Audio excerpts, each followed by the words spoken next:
नमस्कार, आदाब, सत श्री अकाल दोस्तों। मैं गौरव पारस्कर आप सभी विद्यार्थियों का हार्दिक अभिनंदन करता हूं। आप सबका हार्दिक स्वागत करता हूं शिवी एजुकेशन हब पर। मुझे पता है प्यारे विद्यार्थियों, आपके मन में संशय है कि सर जी हम ईसीसी डिप्लोमा कर तो रहे हैं, लेकिन हमें पता नहीं है कि ईसीसी डिप्लोमा में पेपर कैसे आते हैं। हमारे पेपर नजदीक हैं, एक बार हमें बता दीजिए कि पिछले ओल्ड पेपर्स कैसे हैं, किस तरह से हमें सॉल्यूशन लिखना है। हमारे मन में द्वंद है, तो आप प्यारे विद्यार्थियों बिल्कुल नहीं घबराएं। यदि आप ईसीसी डिप्लोमा कर रहे हैं तो आज मैं आपका प्रीवियस ईयर का एक पूरा पेपर सॉल्यूशन करके बताऊंगा। और याद रखना, यदि इस तरह से इस ट्रिक को आपने अपनाया तो प्यारे विद्यार्थियों आपके यहां पर मैक्सिमम अंक आने वाले हैं। यानी 70 नंबर का पेपर रहता है एक, और उस 70 नंबर में से प्यारे विद्यार्थियों 65 प्लस आपके अंक आएंगे यदि मैं जिस तरीके से आपको ये पेपर सॉल्यूशन कराऊंगा, इस तरीके से आप आंसर लिख के आते हैं। तो चलिए प्यारे विद्यार्थियों, सबसे पहले आपके लिए खुशखबरी बता देता हूं कि जिन विद्यार्थियों ने ईसीसी डिप्लोमा नहीं किया है, कर लीजिए, कोई तरह की दिक्कत नहीं है। बस दो बातों का ध्यान रखना है, प्राइवेट यूनिवर्सिटी से नहीं करना है, और दूसरी बात गवर्नमेंट से करना है। सर्वश्रेष्ठ गवर्नमेंट में यूनिवर्सिटी है, बोर्ड कह सकते हैं जिसको, गवर्नमेंट बोर्ड, NIOS नाम क्या है, national institute of open schooling, Bharat सरकार का गवर्नमेंट बोर्ड है, सर्वमान्य बोर्ड है प्यारे विद्यार्थियों। इससे आप यदि प्यारे विद्यार्थियों इसके बारे में, ईसीसी के बारे में कोई भी जानकारी चाहते हैं तो 70 आप हमारा नंबर नोट कर सकते हैं, 7014495956। दोबारा याद रखिएगा, क्या नंबर है प्यारे विद्यार्थियों, नंबर याद रखना 7014495956, यानी 7014495956 पर हमें कॉल करके आप संपूर्ण जानकारी ले सकते हैं। चलिए अब आपके सामने प्यारे विद्यार्थियों हम लेकर के आए हैं कि ईसीसी डिप्लोमा, देखिए जैसा कि आपके सामने प्यारे विद्यार्थियों हमने बताया है, आज पेपर फर्स्ट, 3 पेपर होते हैं ईसीसी में, और 3 पेपर में से आज हम पेपर फर्स्ट है जिसका नाम है अंडरस्टैंडिंग द चाइल्ड, यानी बच्चे को कैसे समझा जाए। यानी प्यारे विद्यार्थियों early childhood care and education, understanding the child, ये पेपर फर्स्ट होता है, जिसका कोड क्या होता है प्यारे विद्यार्थियों, जल्दी से मुझे बता दीजिए। 4 कोड होते हैं, एक 3 पेपर होते हैं, एक होता है 439 439, 440 और 441। पहला पेपर होता है 439, उसी का हम भैया ये अप्रैल 2025 में पेपर हुआ, और पेपर आपके सामने लेकर के आ जाता हूं मैं। ये आपके सामने पेपर है जिसका कोड क्या है प्यारे विद्यार्थियों, इसका कोड है 439। आपको पता है, प्रारंभिक बाल देखभाल एवं शिक्षा, शिशु को समझना, यानी early childhood care and education, understanding the child, ये पहला पेपर है। कितने घंटे का समय मिलेगा आपको एग्जाम में? 3 घंटे का समय मिलता है प्यारे विद्यार्थियों, याद रखना 3 घंटे का समय मिलता है। अधिकतम अंक कितने हैं? 70 आपके अधिकतम अंक होते हैं, यानी 70 नंबर का पेपर होता है, 3 घंटे में सॉल्यूशन करना होता है। सबसे पहला प्रश्न है, देखिए मेरे भाई 20 प्रश्न है पहले प्रश्न में, और प्रत्येक प्रश्न आपके आधे अंक का है, यानी प्रत्येक प्रश्न का आपको ट्रू और फॉल बताना है। तो 20 प्रश्न हो गए, आधे आधे नंबर के, 10 अंक का टोटल पहला प्रश्न हो गया, जिसमें स्पष्ट लिख रहा है सभी प्रश्न अनिवार्य हैं, प्रत्येक प्रश्न अंक के अंक उसके सामने लिखे हैं, और यहां पर पहला प्रश्न का सॉल्यूशन करने जा रहे हैं जो आपके सामने है। जल्दी से इसका आंसर देते जाना मेरे भाई। पहला प्रश्न आपके सामने है, पहले प्रश्न में बताया है कि ए में क्या पूछा है, देखो दिए गए कथनों को उत्तर पुस्तिका में टी, यानी सही है तो टी लिखना है और गलत है तो एफ लिखना है आपके सामने। तो आपको कैसे लिखना है प्यारे विद्यार्थियों, स्टेटमेंट पढ़ो। विकास से तात्पर्य ऊंचाई, वजन और शारीरिक बनावट में आए परिवर्तन है। इसको किस तरह से आपको उत्तर लिखना है, क्या पहले तो बताओ ये सही है या गलत है? बिल्कुल गलत है, क्योंकि विकास का अर्थ केवल आपकी ऊंचाई, वजन और शारीरिक बनावट से नहीं है, ये तो शरीर की वृद्धि को दर्शाता है। जब हम आपको पढ़ाते हैं तो स्पष्ट बताते हैं कि वृद्धि और विकास में अंतर है। वृद्धि तो केवल शरीर के अंगों की विकास को आपको दर्शाता है, जबकि विकास आपके शारीरिक, मानसिक और भावनात्मक जो भी बदलाव होते हैं वो सब इसमें शामिल हो जाते हैं। यानी वृद्धि तो एक छोटा सा है और पूरा विकास एक बहुत बड़ा भाव होता है, यानी वृद्धि ऑटोमेटिक विकास के अंतर्गत आ जाती है। तो स्टेटमेंट ए की मैं बात कर लेता हूं, सही है या गलत है गुरुजी ये बता दो। गलत है मेरे भाई। स्टेटमेंट ए की मैं बात कर लेता हूं, ए तो किस तरह से कॉपी में लिखना है, देखिए सबसे पहले आपको लिखना है क्वेश्चन नंबर फर्स्ट। कैसे लिखना है? क्वेश्चन नंबर फर्स्ट, और क्वेश्चन नंबर फर्स्ट के आगे कौन सा है? ए, और ए का आपको लिखना है सॉल्यूशन। अब सॉल्यूशन किस तरह से लिखते हैं देख लीजिए मेरे भाई। सबसे पहले आपको लिखना है, सबसे पहले क्या लिखना है? फॉल्स, यानी फॉल्स यानी गलत। फॉल्स का मतलब क्या लिखना है, गलत। और इतना ही करके नहीं छोड़ना है, अब उसके नीचे उसका सॉल्यूशन भी लिखना है। किस तरह से लिखना है वो भी देख लीजिए कि विकास केवल, ये पूरी लाइन लिखनी है जो है, उसी लाइन को लिखना है कि विकास केवल ऊंचाई, पूरी लिखनी है, शॉर्ट में नहीं लिखने हैं, याद रखना। ये आपका कंपटीशन के एग्जाम नहीं है प्यारे विद्यार्थियों, ये आपका एक तरह से डिप्लोमा है, इसलिए पूरी बात आपको यहां पर लिखनी होती है। ऊंचाई, वजन और बनावट, यानी कौन सी बनावट, शारीरिक बनावट। तो शारीरिक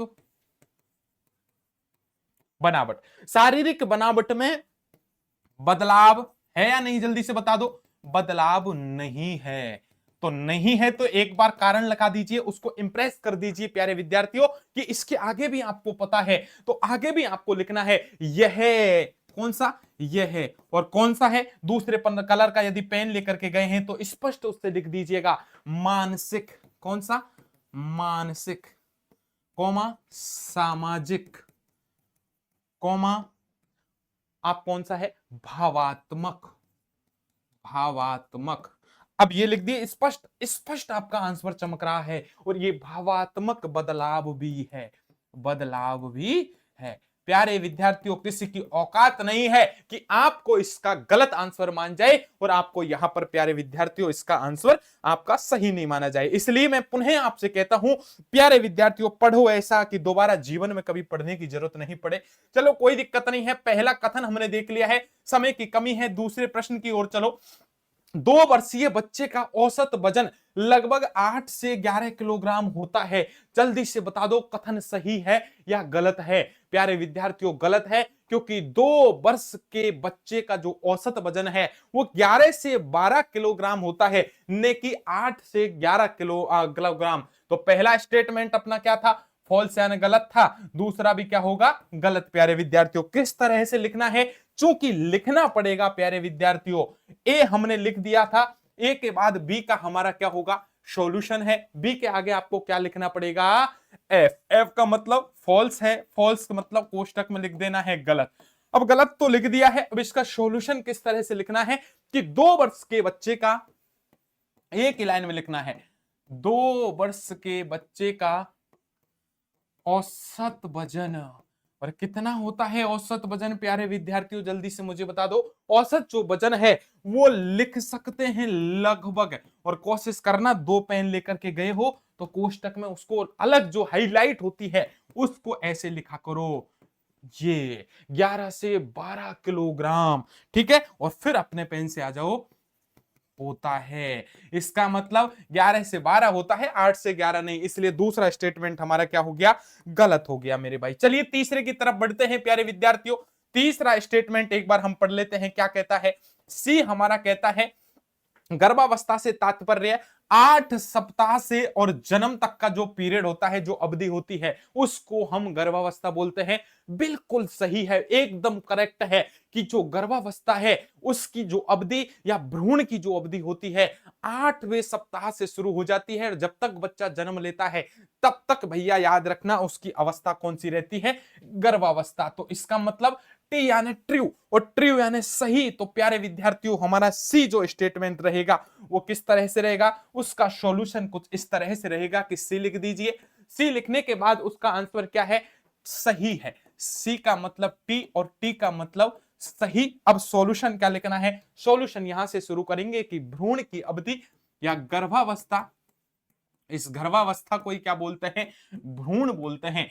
और लिखना इस भ्रूण की जो अवधि होती है, वो भ्रूण की अवधि कितनी होती है प्यारे विद्यार्थियों, सही कहा है, 8 सप्ताह से, 8 सप्ताह से जन्म तक होती है, 8 सप्ताह से जन्म तक होती है। अरे सही है ना बात, सही है, तभी तो हमने क्या कहा है प्यारे विद्यार्थियों कि ये क्या है, ट्रू है, एकदम करेक्ट है। चलिए नेक्स्ट क्वेश्चन की तरफ मैं बात कर लेता हूं। डी विकल्प, जो डी विकल्प है पहले का, उसकी बात कर लेते हैं कि डी क्वेश्चन में क्या पूछा है, बच्चे के लिंग का निर्धारण माता द्वारा प्रदत्त गुणसूत्रों से होता है। प्यारे विद्यार्थियों याद रखना, बच्चे के जो लिंग का निर्धारण है वो माता से नहीं, पिताके से होता है। आपने पढ़ा होगा प्यारे विद्यार्थियों, नहीं पढ़ा तो हमारी क्लासेस से पढ़ लेना। माता में गुणसूत्र होते हैं एक्स एक्स और पिता में होते हैं एक्स वाई। जब एक्स पिता का एक्स और माता का एक्स का मिलन होता है तब बच्चियों का जन्म होता है, और पिता का वाई और यहां माता का कोई भी एक्स गुणसूत्र मिल जाता है तो बच्चे का जन्म होता है। इसलिए बच्चे के लिंग का निर्धारण माता नहीं करती है, कौन करता है? पिता करते हैं प्यारे विद्यार्थियों। इसलिए ये स्टेटमेंट क्या हो जाएगा? गलत हो जाएगा, फॉल्स जाएगा मेरे प्यारे विद्यार्थियों। लिखना कैसे है? बात तो लिखने की है गुरुजी, एक बार हमें बता दीजिए। तो भैया याद रखना, आपको एकदम सटीकता के साथ सही लिखने का भैया तरीका हम यहां बताने जा रहे हैं। सी के बाद डी, और डी हमारा जो है, इस डी का आंसर क्या है? एफ, और एफ का मतलब क्या है? गलत है। तो गलत है तो सही आंसर क्या होगा? इसका सही आंसर होगा प्यारे विद्यार्थियों कि बच्चे के लिंग का निर्धारण, लिखिए, बच्चे के लिंग का निर्धारण कौन करता है? जल्दी से मुझे बता दो। माता नहीं करती है, पिता के क्रोमोसोम करते हैं। पिता के क्रोमोसोम, ये क्या है गुरुजी? क्रोमोसोम। अरे जब क्लास ज्वाइन करोगे तो सब कुछ बता दिया जाएगा। जो एक्स व वाई गुणसूत्र होते हैं इनको क्रोमोसोम बोला जाता है, और इनसे क्या होता है? उनका निर्धारण होता है, निर्धारण होता है। समझ में आ गई मेरे भाई बात? चलिए गुरुजी ठीक है, थोड़ा सा जल्दी जल्दी करा दीजिए। चलो मेरे भाई, मुझे भी समय की थोड़ी कमी है, इसलिए प्यारे विद्यार्थियों डी विकल्प हमने पढ़ लिया है। पहले का ई विकल्प की तरफ बढ़ते हैं कि अधिगम बच्चों के व्यवहार को बदलता है। यहां पूछ रहा है कि क्या अधिगम है ये बच्चों के व्यवहार को बदलता है? बिल्कुल मेरे भाई, अधिगम है ये बच्चों के व्यवहार को बदलता है। कैसे बदलता है मेरे भाई? हमने यदि बच्चा यदि अधिगम कर रहा है, एक बार बच्चा सड़क पर भागता हुआ जा रहा है और बच्चे को भैया सामने पत्थर है और पत्थर पड़ा हुआ है, बच्चा भागता जा रहा है और पैर से उसके पत्थर से पैर टकरा गया और बच्चा धड़ाम से गिर गया। इसका मतलब उस पत्थर ने उसको एक चीज सिखा दी कि भैया याद रखना, तुम भागते जाओगे, मेरे से टकराओगे तो गिरोगे। इसलिए बच्चा इस चीज से सबक ले गया कि अब की बार जब भी मुझे जाना है नीचे देख करके चलना है और पत्थर में पैर नहीं टकराना है, उसके ऊपर से जाना है। और यही कारण है बच्चा उसको अधिगम कर गया, बच्चा उसका लर्निंग कर गया, बच्चा सीख गया। और यही कारण है कि जब भी कोई भी अधिगम होता है, लर्निंग होती है, तो बच्चे का व्यवहार है हमेशा बदल जाता है। इसका मतलब कथन एकदम टी यानी ट्रू है, एकदम सत्य है। तो क्या गुरुजी लिख दें क्या? बिल्कुल मेरे भाई लिख दीजिए, कौन मना कर रहा है? आपको लिख डालना है मेरे भाई। डी के बाद ई विकल्प की ओर बढ़ते हैं। अब समझ में आ गई क्या किस तरह से लिखना है? अब लिख लिख के बताऊं या शॉर्ट में बता दूं? आगे से इस स्कोर लिख देता हूं प्यारे विद्यार्थियों, टी यानी सही। इस तरह से लिखना है। बाकी प्यारे विद्यार्थियों इस पहले प्रश्न के सभी प्रश्नों का आंसर मैं आपको किसमें दूंगा? उसी में दूंगा प्यारे विद्यार्थियों जो पेपर है। यहां आपको लिखने का तरीका मैं एक बार सिखा रहा हूं। देखिए ई क्या है? यानी एफ सॉरी अधिगम, सॉरी ये सही है गलत? हाँ, टी का मतलब सही है। क्या है कि अधिगम लिख सकते हैं, अधिगम बच्चों के, अधिगम बच्चों के व्यवहार में, बच्चों के व्यवहार में क्या लाता है? परिवर्तन लाता है। क्या एकदम बात करेक्ट है? एकदम भैया एकदम सही है, 100% सही है प्यारे विद्यार्थियों। चलो अब गुरुजी आगे के इस तरह से लिखने हैं। अब हम समझ गए, अब आगे ट्रू और फॉल्स बता दीजिए। चलो ठीक है, अब केवल ट्रू और फॉल्स बताऊंगा, आगे आप पढ़ लेना। कि प्रारंभिक विकास की अपेक्षा परवर्ती विकास अधिक निर्णायक होता है। क्या? जल्दी से मुझे बता दो। प्रारंभिक विकास यानी अर्ली जो डेवलपमेंट होता है, क्या ये सही होता है प्यारे विद्यार्थियों? इसका मतलब ये स्टेटमेंट आपका बिल्कुल गलत है। परवर्ती विकास अधिक निर्णायक होता है क्या? नहीं। एक बच्चे का यदि प्रारंभिक विकास ही ढंग से नहीं हुआ तो उसके बाद का विकास है क्या वो अच्छा होगा? बिल्कुल नहीं होगा मेरे प्यारे विद्यार्थियों। इसलिए तो कहते हैं कि बच्चे की नींव को मजबूत करना है, और यही कारण है कि प्रारंभिक विकास यदि तुमने सही से नहीं किया तो परवर्ती विकास है वो अधिक निर्णायक नहीं रहेगा। ये स्टेटमेंट सही है गलत है? बिल्कुल गलत है मेरे भाई। ये अधिक निर्णायक तो आपका प्रारंभिक विकास होता है, याद रखना है आपको। नेक्स्ट चलिए, आपका जी वाला देखिए स्टेटमेंट। स्तनपान सर्वोत्तम है क्योंकि यह गर्भधारण की संभावना को कम करता है। अरे मेरे भाई बिल्कुल, स्तनपान से कुछ समय तक गर्भधारण की संभावना कम हो सकती है। तो कथन एकदम सही है, ट्रू यानी सही है प्यारे विद्यार्थियों, याद रखना। नेक्स्ट बढ़ते हैं, जी के बाद एच की तरफ बढ़ते हैं कि एच अपना क्वेश्चन क्या पूछ रहा है? भोजन और परिपूर्ण नींद बच्चे की मूल आवश्यकता है या नहीं, जल्दी से मुझे बता दीजिए। बिल्कुल मेरे भाई याद रखना, एक बच्चे की मूलभूत आवश्यकताओं में बच्चे के भोजन को माना जाता है और बच्चे के एक नींद को माना जाता है। इसलिए कहा जाता है बच्चे को प्रॉपर नींद लेनी चाहिए, प्रॉपर अच्छा खाना खाना चाहिए, पौष्टिक आहार लेना चाहिए। एकदम कथन सही है।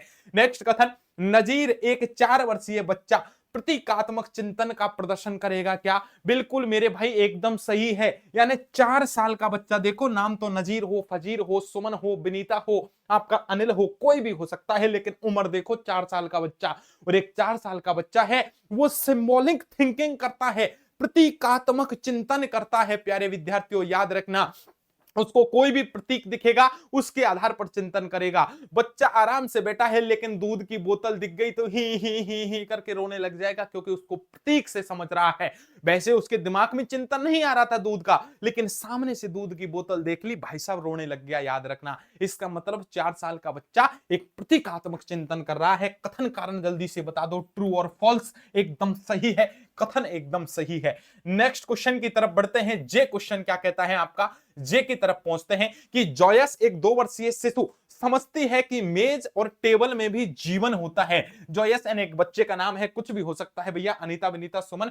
देखो एक 2 वर्ष का बच्चा है, वो समझता है कि भैया याद रखना आपकी जो टेबल है वो सजीव है, जीवित है। तो एकदम सही है मेरे भाई, याद रखना। यानी जब बच्चे होते हैं तब याद रखना, 2 साल का कोई बच्चा है उससे कहना जब आप खाना खा रहे हो, टेबल पे हमने चांटा मार दिया, अब ये टेबल रोएगी क्यों? क्योंकि तुमने इसके ऊपर खाना फैला दिया। तो बच्चा तुरंत खाने को उठाने लग जाता है, समेटने लग जाता है। उसको ये प्रतीत होता है कि वास्तव में इस बच्चे, ये जो जैसे मेरे में मार लगती है इसी तरह से इस टेबल के भी मार लगी है, अब मैं आगे से ये गलती नहीं करूंगा। और प्यारे विद्यार्थियों याद रखना, निर्जीव वस्तुओं को जीवित समझना एक 2 वर्ष के बच्चे का भी गुण माना जाता है। एकदम सही है। के की तरफ बढ़ते हैं कि अंजुम एक 3 वर्षीय बच्ची गाने और नाचने में आनंद महसूस करती है क्या? प्यारे विद्यार्थियों याद रखना, 3 वर्ष का बच्चा है, बिल्कुल प्यारे विद्यार्थियों गाना और नाचना पसंद करता है, 100% करता है। आपको तो पता है, आपके प्रत्येक घर में नहीं, भारत के प्रत्येक आप देख लीजिए परिवार में जब छोटा बच्चा है आजकल 2-3 साल का,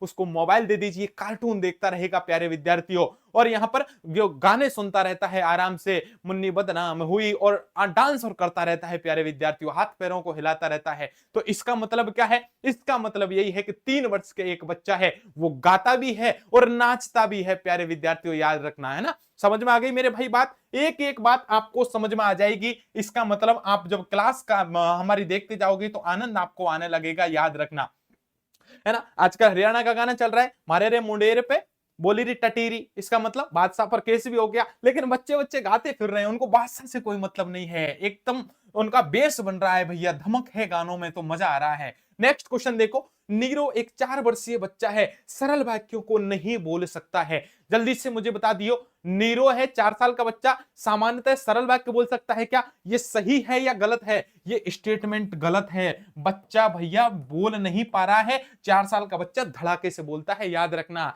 मम्मी मेरा दूधू ले आओ, ये एक सरल वाक्य है और बच्चा आसानी से बोल देता है।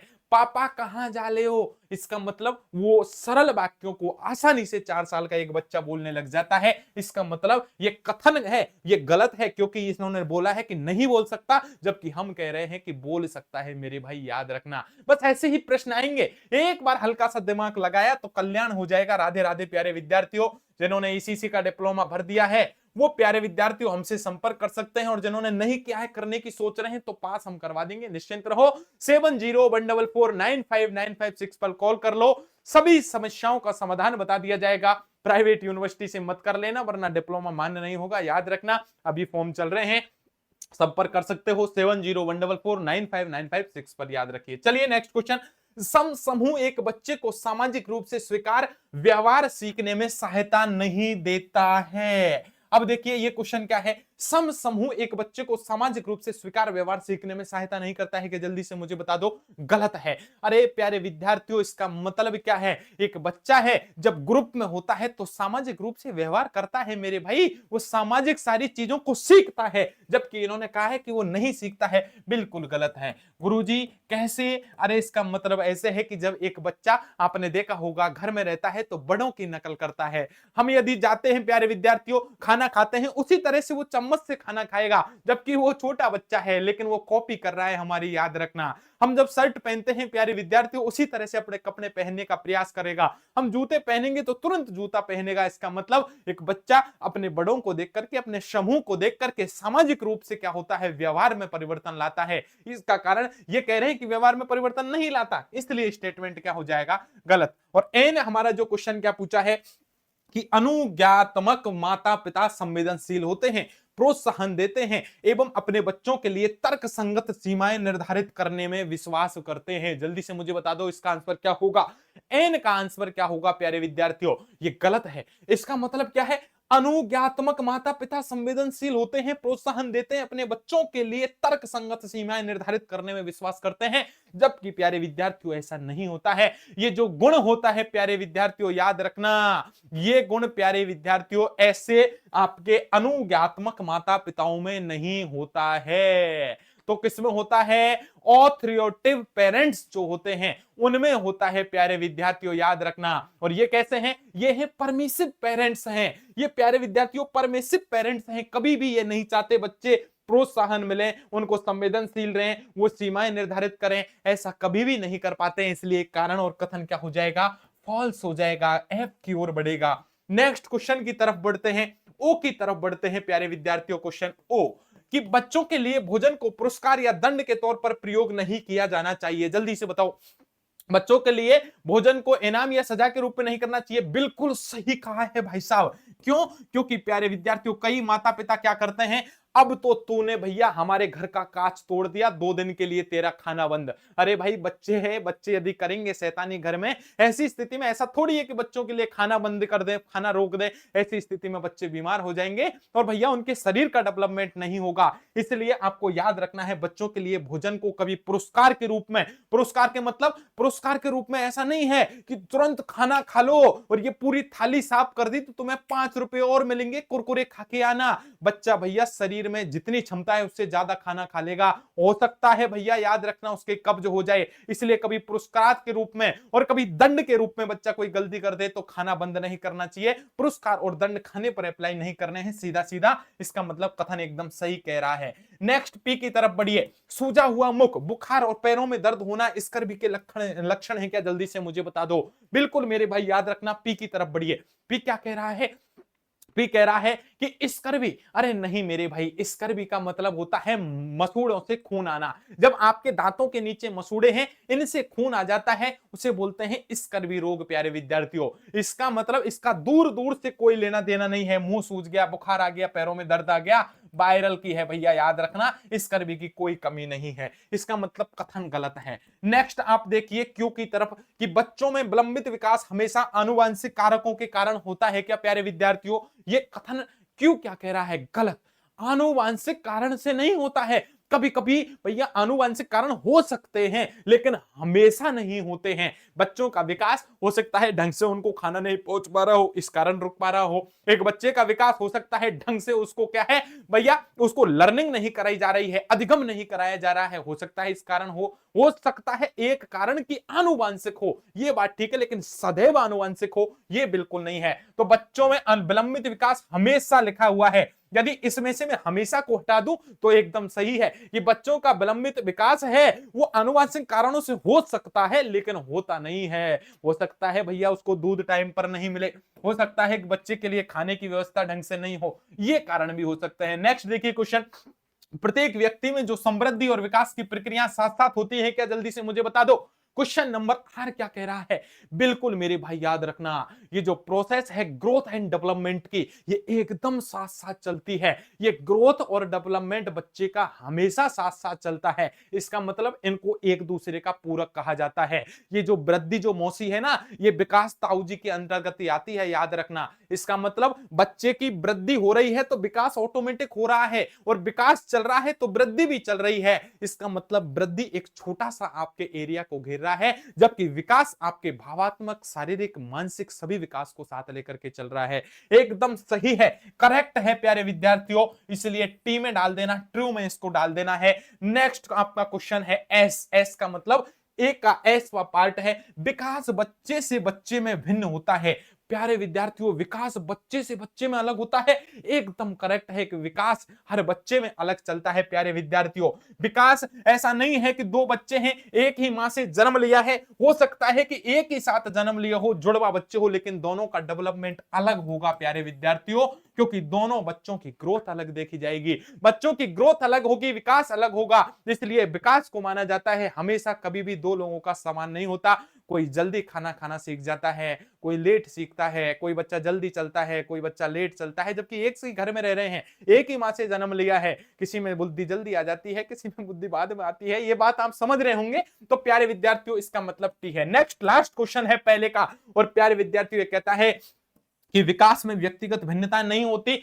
गलत है, विकास में व्यक्तिगत भिन्नताएं पाई जाती है। मैंने यही तो कहा है। एक बच्चा जल्दी बोलना सीख जाएगा, तो हो सकता है माजाया जो बच्चा है, जो भाई है, वो लेट बोलना सीखे, एक चलना जल्दी सीखेगा, एक खाना, एक बोल। ये सब प्यारे विद्यार्थियों विकास में व्यक्तिगत भिन्नताएं होती हैं। इसलिए ये एफ है, सॉरी ये फॉल्स में जाएगा प्यारे विद्यार्थियों। ट्रू लिख दिया है मैंने गलती से, लेकिन इसका मतलब ये भिन्नताएं नहीं होती, नहीं होती हैं, आपको याद रखना है। चलो, इतनी का मतलब पहले का हमारा जो क्वेश्चन का आंसर है वो सटीकता के साथ हमने दे दिया है।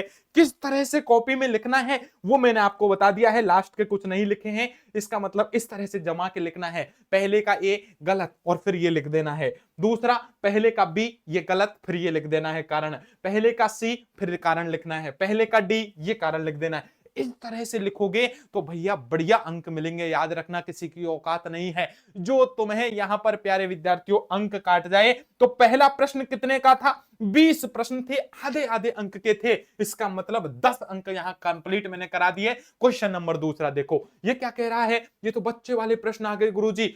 एक प्रश्न है आपका, 5 प्रश्न है, एक एक अंक के हैं, टोटल 5 अंक के। रिक्त स्थानों की पूर्ति करनी है, सही उत्तर को पुस्तिका में लिखना है। ओ हो, बहुत बढ़िया बड़ी बात है, मजे वाली बात हो जाएगी। देखिए ऑप्शन आपका पहला क्वेश्चन, क्या निम्न में से क्या कला लगातार होता है जिसमें परिवर्तित सम्मिलित है? अरे जो डेवलपमेंट है वो लगातार होता है। प्यारे विद्यार्थियों, क्या ग्रोथ हमारी लगातार होती है? ग्रोथ लगातार नहीं होती। ग्रोथ हमेशा जीवन में नहीं चलती है। हो सकता है एक समय आता है जब ग्रोथ हमारी होना बंद हो जाती है, लेकिन जो डेवलपमेंट है वो हमेशा होता है। एक 60 साल का डोकरा है, उसकी भी डेवलपमेंट होती है। मरने से 5 दिन पहले भी वो कुछ न कुछ जीवन में सीखता हुआ जाता है। इसीलिए बोलते हैं कि आपकी जो डेवलपमेंट है, विकास है, वो जीवन भर चलता है, मृत्यु तक चलता है, लेकिन ग्रोथ एक नियत आपकी एज तक भैया बंद हो जाती है। याद रखना। तो याद रखना, सबसे पहले ए में क्या आने वाला है? ए में आने वाला है विकास। क्या आएगा? विकास। तो क्या गुरुजी पेपर में ऐसे लिख के आ जाएं? नहीं मेरे भाई, ऐसे लिख दिया तो कल्याण हो जाएगा। राधे राधे। तो क्या करना है? ऐसे जमाना है आसानी से। क्वेश्चन नंबर 2, क्वेश्चन नंबर 2 लगा दिया, उसके आगे लिख दो ए। आपको पता है लड़कियों की तरह 3-4 कलर के पेन ले जाना मेरे भाई, और जो रिक्त स्थान की जगह पर अलग कलर से लिखना है, और उसकी जगह लिख देना विकास। क्या लिख देना है? ये आ गया विकास यानी डेवलपमेंट। अब अगली लाइन को पूरा सेम एज इट इज उतार दो कि विकास लगातार होता है। विकास है वो लगातार होता है, और जिसमें परिवर्तन सम्मिलित है। परिवर्तन क्या है? सम्मिलित। ठीक है, यहां तक बात समझ में आ गई। देखो कितना अच्छा लग रहा है। हो सकता है जो तुम्हारी कॉपी जांच रहा हो प्राण भी दे दे तुम्हारे लिए। क्यों? क्योंकि अच्छी तरीके से लिखोगे तो भैया उसको भी समझ में आएगी। क्वेश्चन नंबर दूसरा देखिए, दूसरे का विकल्प भी, कि जो बच्चे अपनी चिंतन प्रक्रिया को क्या नहीं कर सकते हैं? अरे बच्चे अपनी चिंतन प्रक्रिया को एक्सप्रेस नहीं कर सकते, व्यक्त नहीं कर सकते हैं। कभी बच्चे कहेंगे क्या जल्दी से मुझे बता दो, आज तो मेरा बार में जाने का मन हो रहा है, आज तो डांस करने का मन कर रहा है? कभी कहा है क्या बच्चों ने तुम्हें? अरे नहीं, वो अपनी चिंतन प्रक्रिया को ही व्यक्त नहीं करते हैं प्यारे विद्यार्थियों। और इसको कैसे एज इट इज लिखना है? सेम मैंने जो अभी बताया है, एक और लिख के बता दूंगा, फिर आपको आगे खुद को लिखना होता है। दूसरे क्वेश्चन का आंसर अब देखिए, अब जहां रिक्त स्थान है वहीं अलग पेन बदलना है कि बच्चे अपने चिंतन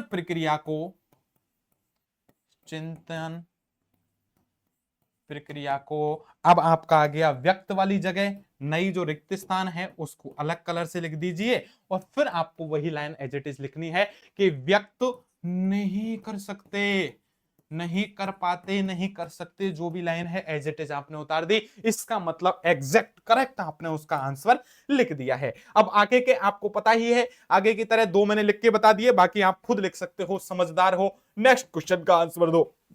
यकृत शोध कैसी समस्या है, जल्दी से मुझे बता दो। यकृत शोध प्यारे विद्यार्थियों हमारे लीवर की समस्या है रे। हमारी जो लीवर होता है इसकी प्यारे विद्यार्थियों दिक्कत है, इसलिए इसमें यकृत आपको भरना पड़ेगा, या ओब्लिक करके लीवर भी आप लिख सकते हैं। नेक्स्ट देखिए दूसरे का डी, जो ऐंचापन है या भेंगापन है, ये कैसी समस्या है। जो भेंगापन होता है प्यारे विद्यार्थियों, ये भेंगापन आपकी आंख की समस्या है। हम कहते हैं ना वो आंख से भेंगा है प्यारे विद्यार्थियों, याद जाता है। कई लोग बेचारे ऐसे वैसे ही पिट जाते हैं, सीधे जा रहे होते हैं लेकिन आंख में तिरछापन है। लड़कियां दूसरे कॉर्नर से जा रही हैं और वो कह देती हैं कि गुरुजी ये कल झांकता हुआ जा रहा था, पूरे रास्ते में इसने आंख भी नहीं झपकी, जबकि बच्चे की गलती नहीं, तेरे बच्चे के भेंगापन था रे। इसका मतलब भेंगापन या ऐंचापन है, ये एक आंख की समस्या है। फिर बच्चे ने कहा कि गुरुजी मैं तो अभी भी आपकी तरफ देख रहा हूं, लेकिन इसको ऐसा लग रहा है कि मैं इसकी तरफ देख रहा हूं। बच्चा ग्रसित है किससे, ऐंचापन या भेंगापन से। नेक्स्ट क्वेश्चन देखिए, रतौंधी एक कैसी समस्या है। रतौंधी प्यारे विद्यार्थियों ये भी आंख की समस्या है। इसका मतलब रतौंधी आपने समस्या देखी होगी प्यारे विद्यार्थियों, बच्चे को कम दिखने लगता है, कब, रात में या दिन में, जल्दी से मुझे बता दो। उल्लू जैसी समस्या पैदा हो जाती है बच्चे में। इस प्रकार से आपका दूसरा प्रश्न है एकदम सटीकता की ओर पहुंचता है, और ऐसा करने पर 5 अंक यहां पर मिल गए, यानी पहले क्वेश्चन से 20 अंक, और यहां से आपके कितने अंक मिल गए प्यारे विद्यार्थियों, 5 अंक, यानी 25 अंक तो अब हम ले चुके हैं, एक भी क्वेश्चन नहीं कटा है। तीसरे क्वेश्चन की तरफ पढ़ो। यह कह रहा है कि 2 कॉलम है, कॉलम क और कॉलम ख, और इनको भैया उत्तर पुस्तिका में मिलान करके लिखना है, सुमेलित करना है। बहुत बढ़िया मेरे भाई, लिख देंगे। हमें क्या दिक्कत आ रही है, कितने अंक का क्वेश्चन है ये देखो, 5 आपको मिलान करने हैं, प्रत्येक एक एक का है, 5 अंक का तीसरा प्रश्न है। इसका मतलब राधे राधे बल्ले बल्ले हो जाएगा काम यहां तक। तो देखिए अब मिलान कर लेते हैं एक बार। आप कहें तो विटामिन सी की कमी से कौन सा रोग होता है, विटामिन सी की कमी से स्कर्वी रोग होता है, याद रखना प्यारे विद्यार्थियों। इसलिए लड़कियां हैं ना अपनी जो स्किन को केयर करने के लिए विटामिन सी लेती रहती हैं समय समय पे। विटामिन ए की कमी से रतौंधी हो जाती है प्यारे विद्यार्थियों, अभी मैंने बताया है, याद रखना। आयोडीन की कमी से गला लटक जाता है, घेंगा रोग हो जाता है, जिसे गलगंड रोग भी बोलते हैं। प्रोटीन की कमी से मरस्मथ रोग हो जाता है प्यारे विद्यार्थियों, जिसे मरासमथ रोग कहा जाता है। और विटामिन बी की कमी से नख विकृतियां आ जाती हैं। इसलिए प्यारे विद्यार्थियों याद रखना, इस तरह से आपको मिलान करना है। क्या गुरुजी पेन से ऐसे ही पेपर में मिलान करके आ जाएं? नहीं करना है मेरे प्यारे विद्यार्थियों। किस तरह से करना है यही तो आप सीखने आए हो, और यही सिखाने का मेरा उद्देश्य है कि क्वेश्चन नंबर 3 और 3 के आगे लिखना उत्तर, 3 के आगे क्या लिखना है, उत्तर। और उत्तर लिख दिया आपने, उत्तर लिखने के बाद डैश कर दिया, और डैश करने के बाद प्यारे विद्यार्थियों आपको लिखना है क्या, कि कॉलम के, और के बाद इधर लिखना है कॉलम है।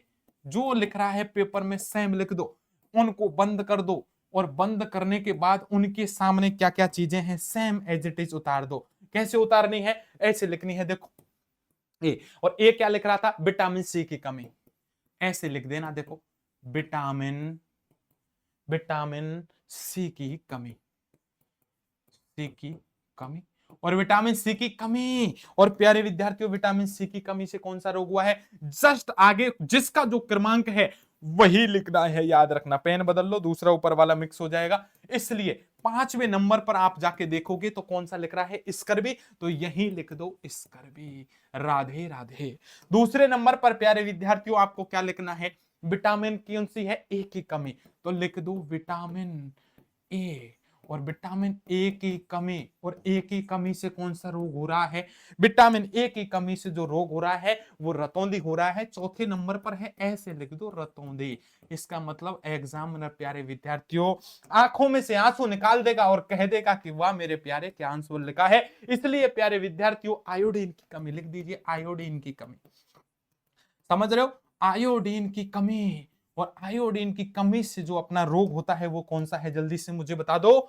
आयोडीन, देखो ऐसे, और छोटा कर देता हूं, आराम से दिखेगा, कोई तरह की दिक्कत नहीं है। आयोडीन की कमी से रोग होता है घेंगा या गलगंड, जो एक पर है, ऐसे घेंगा या लिख दो गलगंड। समझ में आई मेरे भाई, घेंगा या गलगंड रोग होता है। नेक्स्ट आपको याद रखना है सी के बाद डी, और डी कौन सा है? प्रोटीन। तो ऐसे लिख देना प्रोटीन की कमी। और जल्दी से बता दो प्रोटीन की कमी से कौन सा रोग बताया मैंने अभी? प्रोटीन की कमी से होता है मरासमस, और मरासमस आपके सेकंड नंबर पर था, इसलिए लिख दीजिए मरासमस। ठीक है, और नेक्स्ट हमारा जो है अंतिम, वो है हमारा डी के बाद ई। ई है विटामिन बी की कमी। विटामिन बी की कमी, और विटामिन बी की जो कमी से जो आपका रोग होगा, वो विटामिन बी की कमी से कौन सा रोग होगा? तीसरा जो प्यारे विद्यार्थियों आपका विकल्प दे रखा था, नख विकृतियां। नख विकृतियां, और इस तरह से प्यारे विद्यार्थियों लिख दिया, जीवन में मजा आ जाएगा। 5 अंक आपके कोई भी नहीं काट पाएगा, ये मेरी गारंटी है। पुनः आपको सुन लेना है, 3 प्रश्न हमारे हो चुके हैं। पहले नंबर पर प्यारे विद्यार्थियों 10 अंक आप ले चुके हैं, दूसरे में 5 अंक आप ले चुके हैं, तीसरे प्रश्न में आप 5 अंक ले चुके हैं। राधे राधे। आपके 70 पेपर में से अभी देखिए 20 अंक तो आपके आंख झपकते, पलक झपकते आपने आसानी से ले लिए हैं। लेकिन कल्याण करना है सर जी, अच्छे अंक लेकर के आना है, मेरिट में आना है। मैं भी तो दिखाना चाहती हूं कि NIOS से ECC करना भैया, मैं दिखाना चाहती हूं कि परसेंटेज मेरी सबसे ज्यादा हो। तो चलिए क्वेश्चन नंबर 4 देखो, यहां पर 2 प्रश्न है, प्रत्येक प्रश्न 5-5 अंक का है, तो 10 अंक का आपका प्रश्न नंबर 4 है, जिसका पहला क्या है? ए, कि बच्चों को बेहतर समझने में एक अध्यापक के लिए विकास के सिद्धांतों का ज्ञान और समझ के महत्व पर चर्चा कीजिए। यानी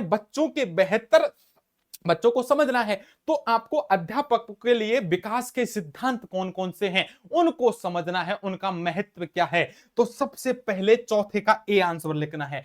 किस तरह से लिखना है यही तो देखना है। सीधा सा लिखिए प्यारे विद्यार्थियों, क्वेश्चन नंबर 4, और 4 में आपको प्यारे विद्यार्थियों आपको जमा देना है ए। यहां लिख दिया ए, और ए लिखने पर आपको प्यारे विद्यार्थियों आपने हेडिंग डाल दी है।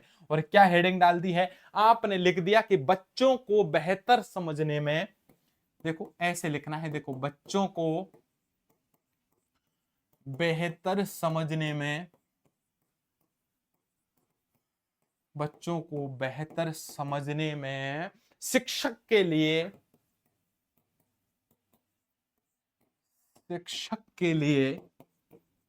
जो शिक्षक होता है, उस शिक्षक के लिए विकास के सिद्धांतों का महत्व, विकास के सिद्धांतों का महत्व। अब ऐसे आपने लिख दिया, जो आपके प्रश्न में से, ये कहां से लिए लाइन? कहीं से नहीं ली है, ये हमने प्रश्न में से ही ली है। ये सेम प्रश्न है आपका प्यारे विद्यार्थियों, ये आपका सेम प्रश्न हमने ले लिया। अब देखो ऐसे हमने जमा लिया, अब हमको लाइन लिखनी है जो हमारे काम की है। और कैसे लिखनी है? अब आपको यहां से आंसर शुरू कर देना है। पहला प्यारे विद्यार्थियों, पहला ऐसे आप स्टेप देकर के लिखते जाएं, आराम से एक करके नंबर करके लिख दें कि विकास के सिद्धांतों का जो ज्ञान है वो शिक्षक को बच्चों की आयु के अनुसार, व्यवहार के अनुसार और आवश्यकताओं को समझने में मदद करता है। याद रखना, यानी यह है हमको, यह है शिक्षक को, यह है शिक्षक को, किस किस को प्यारे विद्यार्थियों? बच्चों की आयु के अनुसार, बच्चों की आयु के अनुसार, यानी बच्चों की जो उम्र है, उनकी जो आयु है, उनके अनुसार बच्चे कैसे व्यवहार करते हैं इसको समझाता है, और उनकी क्या क्या आवश्यकता है। एक बच्चा है, उस बच्चे की जो डिमांड है, उन आवश्यकताओं को भी दर्शाता है। आवश्यकताओं को, जो आवश्यकता है, इन आवश्यकताओं को समझने में मदद करता है। इन आवश्यकताओं को समझने में क्या करता है भैया? मदद करता है। बहुत बढ़िया, पहली लाइन बहुत खतरनाक लिख दी है सर जी, क्या और भी लिख दें? बिल्कुल लिख दो मेरे भाई।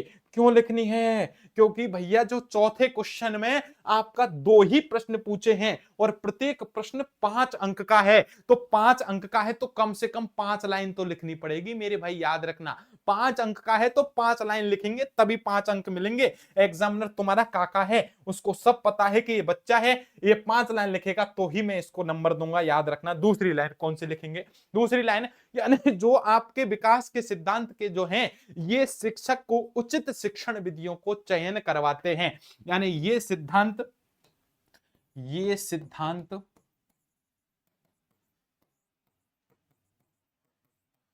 बच्चों को उचित शिक्षण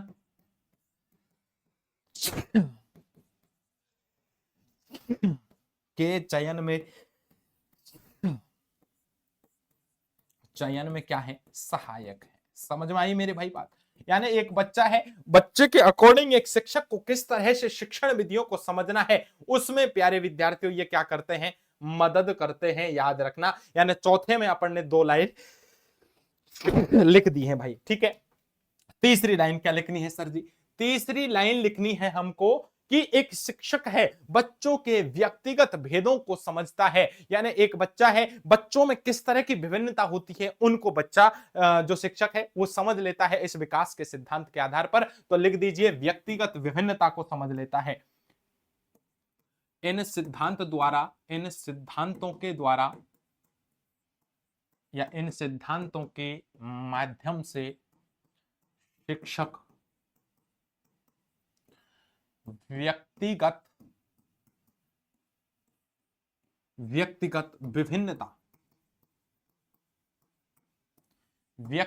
विभिन्नता को समझ लेता है या समझ सकता है। यानी प्रत्येक बच्चे में क्या क्या अंतर है। हो सकता है कोई बच्चे का जो विकास है वो उसकी गरीबी के कारण रह गया हो, किसी बच्चे का विकास उसके शारीरिक कमी के कारण रह गया हो, किसी बच्चे का परिवार ढंग से नहीं है इस कारण विकास रुक गया हो। ये प्रत्येक बच्चे में व्यक्तिगत जो अन्य विभिन्नता है, व्यक्तिगत जो भेद है, उनको समझने में उनके अनुसार शिक्षा दे बच्चा, उसके लिए आपके क्या है प्यारे विद्यार्थियों, विकास के सिद्धांत का महत्व भी आते हैं, याद रखना। 3 लाइन हो गई, चौथी लाइन और बता दो गुरुजी, और फिर 5 भी बता देना ताकि इस प्रश्न का आंसर हो जाए। चौथी लाइन है कि शिक्षक बच्चों की समस्या और कमजोरियों को पहचान सकता है। इनके माध्यम से या इनके द्वारा जो शिक्षक होता है वो शिक्षक जो बच्चों की क्या होती है, कमजोरियों, बच्चों की कमजोरियों व समस्याओं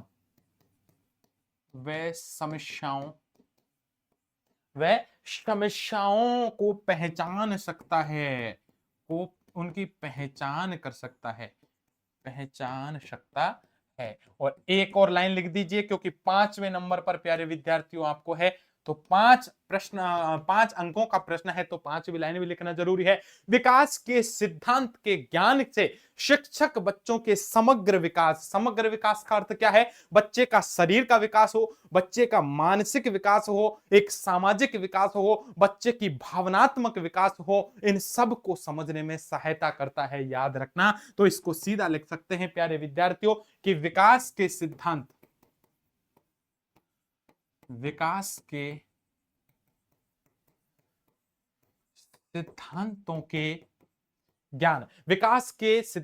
के ज्ञान से शिक्षक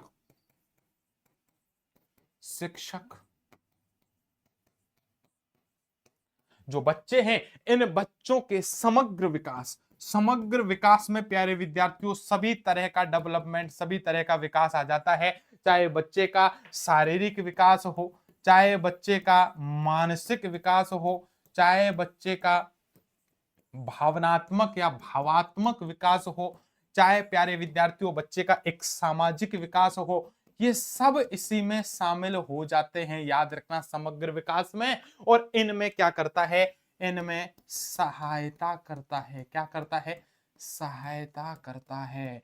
यानी इस सब को समझने में, इनका डेवलपमेंट करने में प्यारे विद्यार्थियों क्या करता है, मदद करता है। आपको ये बात याद रखनी है। 5 पॉइंट आपने यहां पर लिख दिए तो भैया ये चौथे का जो ए है इसके आपके 5 अंक इस ए के हमको कंप्लीट मिल गए हैं। किस तरह से मिल गए हैं? इस तरह से मिल गए हैं कि बच्चों को बेहतर समझने में शिक्षक के विकास के सिद्धांतों में एक है, शिक्षक को बच्चों की आयु के अनुसार व्यवहार और आवश्यकता को समझने में मदद मिल जाती है। ये सिद्धांत बच्चों की उचित शिक्षण विधि के चयन में आपकी मदद करेंगे।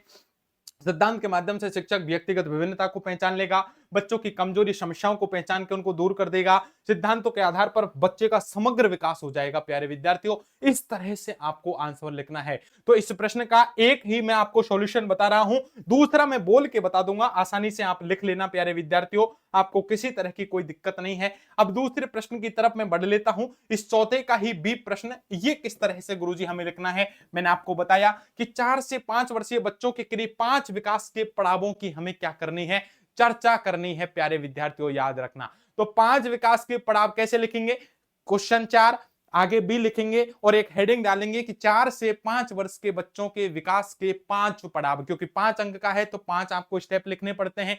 पहला, बच्चा स्पष्ट रूप से बोलना और छोटे वाक्य बनाना सीख जाता है। पहला क्या है, बच्चा स्पष्ट रूप से बोलना और छोटे वाक्य बनाना सीख जाएगा। दूसरा, बच्चा दौड़ना, कूदना, खेल कूद में अधिक सक्रिय हो जाता है। तीसरी लाइन, आपका तीसरा पॉइंट हो जाएगा, बच्चा रंग, आकार और कुछ संख्याएं या अक्षर पहचानने लगेगा। चौथा, बच्चा दूसरे बच्चों के साथ खेलना और सहयोग करना सीखता है। और पांचवा, बच्चा खुद कपड़े पहन लेगा, खुद खाना खा लेगा, छोटी छोटी चीजें करने लग जाता है। इसका मतलब एक 4 से 5 वर्ष के बच्चे की 5 आपके विकास के पड़ाव है। यानी सबसे पहले वो बच्चा स्पष्ट रूप से बोलना और छोटे छोटे वाक्य बनाना सीखेगा। दूसरी बात, बच्चा धीरे दौड़ना, कूदना, खेलना सीखेगा। तीसरा पॉइंट, बच्चा रंग, आकार और कुछ संख्याएं पहचानेगा, कुछ अक्षर पहचानता है। चौथा, बच्चा दूसरों के बच्चों के साथ खेलता है, उनकी सहयोग करना सीखता है। और पांचवा, बच्चा खुद कपड़े पहनना, खुद खाना खाना और छोटी छोटी चीजें करना सीख जाता है। ये 5 आपको पड़ाव हैं, ये आपको लिखने हैं। ये विकास के 5 पड़ाव हैं 4 से 5 साल के बच्चों के। इस तरह से लिख दिए तो आपके 10 अंक क्वेश्चन नंबर 4 में मिलने वाले हैं, याद रखना। आप क्वेश्चन नंबर 5 की तरफ बढ़ो मेरे भाई। क्वेश्चन नंबर 5 10 अंक का है, यानी 10 अंक का है तो कम से कम आपको एक पेज तो भरना पड़ेगा, 10 लाइन तो कम से कम लिखनी पड़ेंगी। ठीक है, 10 लाइन कम से कम लिखनी है मेरे भाई, याद रखना। लिख देंगे, कोई दिक्कत नहीं है, आराम से समझ लो। पहले तो जब आप क्लास में सीख जाएंगे तो आराम से लिख दोगे। विकास के किन्हीं 5 सिद्धांतों की उदाहरण सहित चर्चा करनी है। ओहो, आराम से हो गए, 5 तो सिद्धांत ही हो गए, उनकी एक एक का उदाहरण दे देंगे तो 5 आपके प्यारे विद्यार्थियों आपके विकास के सिद्धांत हो जाएंगे। किस तरह से लिखेंगे एक बार लिख के बता देता हूं। क्वेश्चन नंबर प्यारे विद्यार्थियों 5 हो जाएगा। ठीक है, लिखिए क्वेश्चन नंबर 5, यहां लिख देता हूं मैं क्वेश्चन नंबर 5 और 5 में लिख देता हूं विकास के 5 सिद्धांत। विकास के 5 सिद्धांत, और 5 सिद्धांत कौन कौन से हैं एक बार उनका लिख लेंगे और उनका उदाहरण दे लेंगे। और इस तरह से प्यारे विद्यार्थियों हमें एक एक बात समझ में आ ही जाएगी। चलिए ठीक है, कोई तरह की दिक्कत नहीं है। सबसे पहले जो विकास का सिद्धांत है वो देख लीजिए। एक क्या है, निरंतरता का सिद्धांत। ये क्या है गुरुजी, पहले हमें तो बता दो निरंतरता का सिद्धांत क्या है, इसका मतलब क्या है गुरुजी।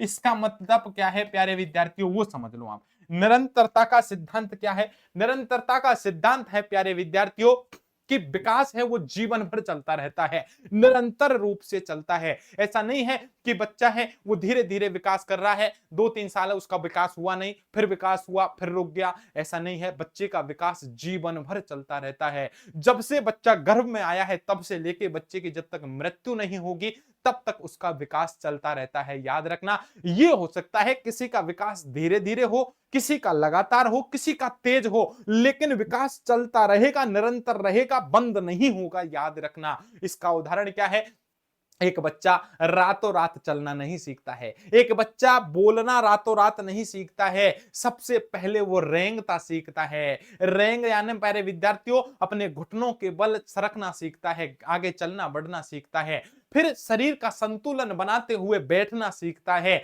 बैठना सीख गया उसके बाद खड़ा होना सीखता है, और फिर अंत में एक बच्चा चलना सीखता है। इसका मतलब एक बच्चा ऐसा नहीं है अचानक खड़ा हुआ और दौड़ने लग गया, नहीं, पहले वो फिसलना सीखेगा, रेंगना सीखेगा, फिर बैठना सीखेगा, फिर खड़ा होना सीखेगा और फिर चलना सीखेगा। इसका मतलब विकास क्या है, निरंतरता का सिद्धांत फॉलो करता है। किसका सिद्धांत फॉलो करता है, निरंतरता का सिद्धांत फॉलो करता है। यही बात लिखनी है कि कि विकास जीवन भर चलने वाली प्रक्रिया है, जो गर्भावस्था से लेकर मृत्यु तक चलती है। विकास अचानक नहीं होता है, विकास धीरे धीरे हो सकता है, लगातार होता है। बस बात यह है जिसे बोलते हैं निरंतरता का सिद्धांत। उदाहरण दे देना, एक बच्चा रातों रात चलना नहीं सीखता है। बच्चा पहले रेंगना सीखता है, फिर बैठना सीखता है, फिर खड़ा होना सीखता है, फिर अंत में चलना सीखता है। इसमें भर दी तुमने कम से कम 10 लाइन, ठीक है, कोई दिक्कत नहीं है। दूसरा सिद्धांत बता दो गुरुजी, इसका क्या है?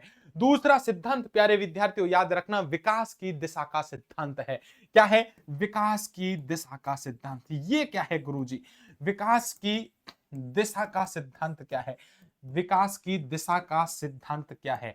देखो मेरे भाई, दिशा का सिद्धांत क्या क्या कहता है, यानी जो डेवलपमेंट है, जो विकास है, इसकी दिशा का सिद्धांत ये कहता है कि जो विकास होता है वो प्यारे विद्यार्थियों याद रखना कहां से कहां होता है।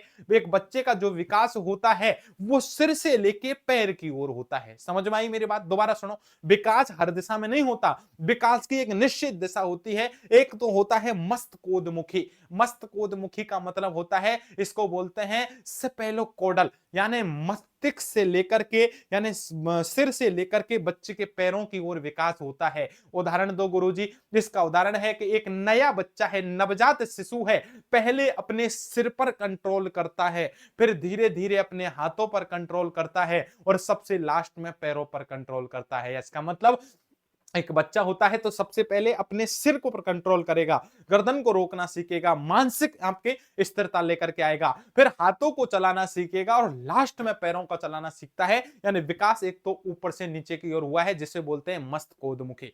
दूसरा, एक विकास अपने शरीर में निकट से दूर की ओर होता है। निकट से दूर का मतलब है प्यारे विद्यार्थियों, विकास पहले शरीर के अंदर केंद्र से लेकर के, जैसे यहां हमारा शरीर का केंद्र है, सेंटर मान लिया, ये पहले यहां से फिर हमारे हाथों का विकास होगा, फिर उंगलियों का विकास होगा। समझ में आ गए? पहले हमारे शरीर के अंगों का, फिर हमारे जैसे हाथों का हो गया, और लास्ट में जो हमारी उंगलियां बची हैं, इन उंगलियों का विकास होता है। याद रखना। समझ में आ गई बात? तो बच्चों का जो विकास है, इसकी भी दिशा होती है, दो दिशा होती है। एक तो होती है मस्तकोदमुखी। कौन सी होती है?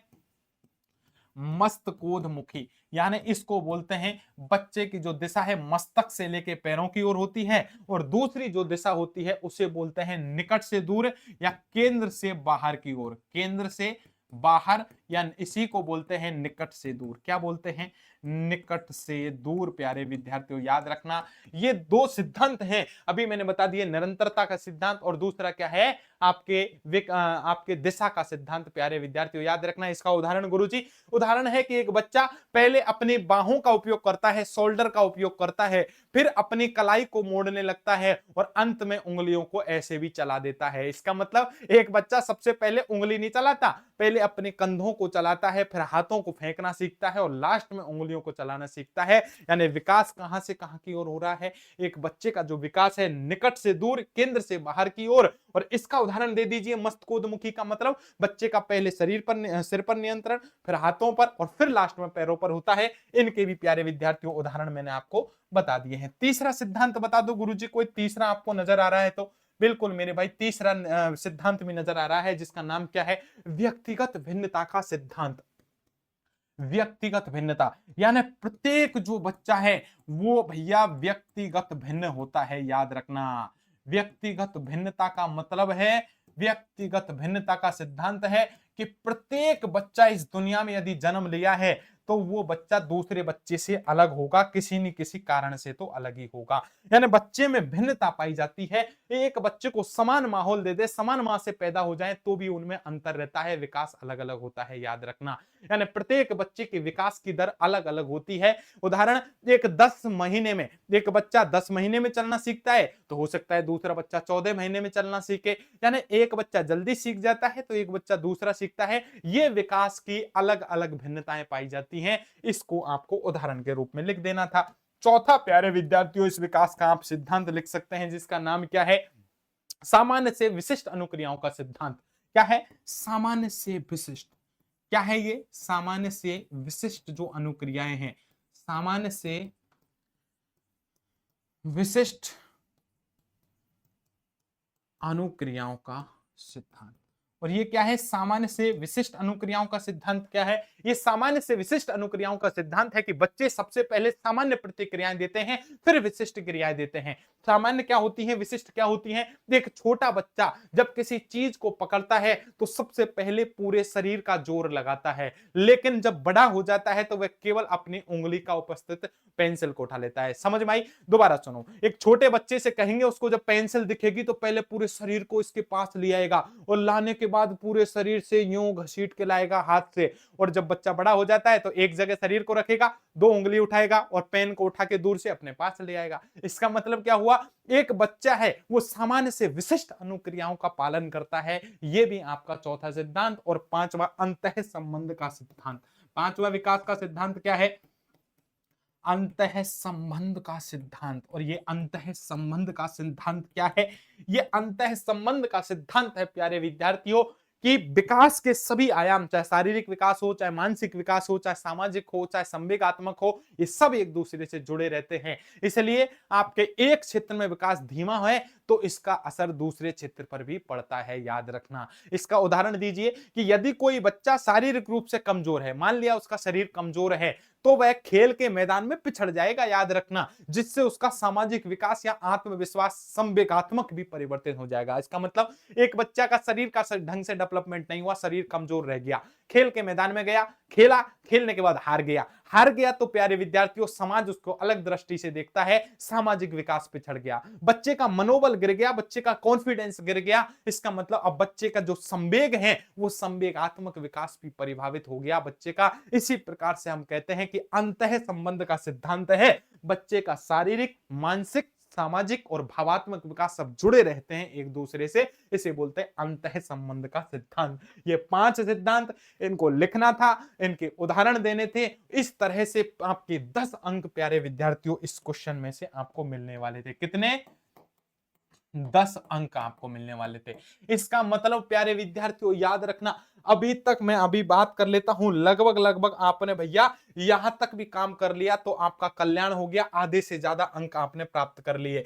बीच में एक बार बता देता हूं, जिन विद्यार्थियों को ईसीसी करना है मैं पुनः बता देता हूं, ईसीसी यदि आपको करना है, early childhood care and education का कोर्स करना है तो गवर्नमेंट आपकी संस्थान से ही करना है, प्राइवेट संस्थान से, प्राइवेट यूनिवर्सिटी से, प्राइवेट कॉलेज से नहीं करना है, मान्य नहीं होंगे, गवर्नमेंट से करना है। और गवर्नमेंट में सबसे बेस्ट क्या है, जल्दी से बता दो, सबसे बेस्ट है प्यारे विद्यार्थियों NIOS। फुल फॉर्म क्या है? National institute of open schooling. Bharat सरकार का गवर्नमेंट बोर्ड है, सर्वमान्य बोर्ड है। यदि आपको भैया ईसीसी के बारे में कुछ भी पूछनी है, ईसीसी करनी है, आपको उससे संबंधित पेपर कितने होते हैं, प्रैक्टिकल कब होते हैं, अब फॉर्म चल रहे हैं नहीं चल रहे, गुरुजी कहां से भरना चाहिए, तो इन सभी समस्याओं का समाधान करने के लिए कॉल कर सकते हैं आप मुझे 7014449596। दोबारा याद रखना 7014449596 पर आप मुझे कॉल कर सकते हैं, व्हाट्सएप मैसेज कर सकते हैं, और अपने जितने भी प्यारे विद्यार्थी हैं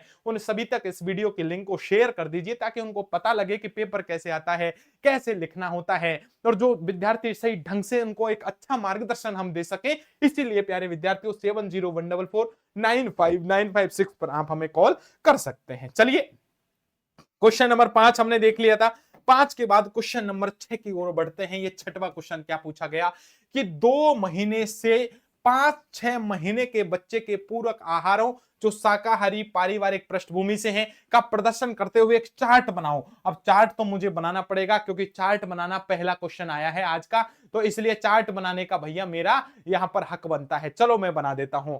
क्वेश्चन नंबर 6 का आंसर किस तरह से लिखना होता है एक अच्छी दृष्टि में, तो वो भी मैं लिख देता हूं। क्वेश्चन नंबर 6, प्रश्न संख्या 6, और ये क्वेश्चन नंबर 6 है, इसका आंसर है प्यारे विद्यार्थियों। किस तरह से लिखना है वो भी मैं आपको बता देता हूं कि शिशु पूरक आहार चार्ट बनाना है। अपन को क्या बनाना है?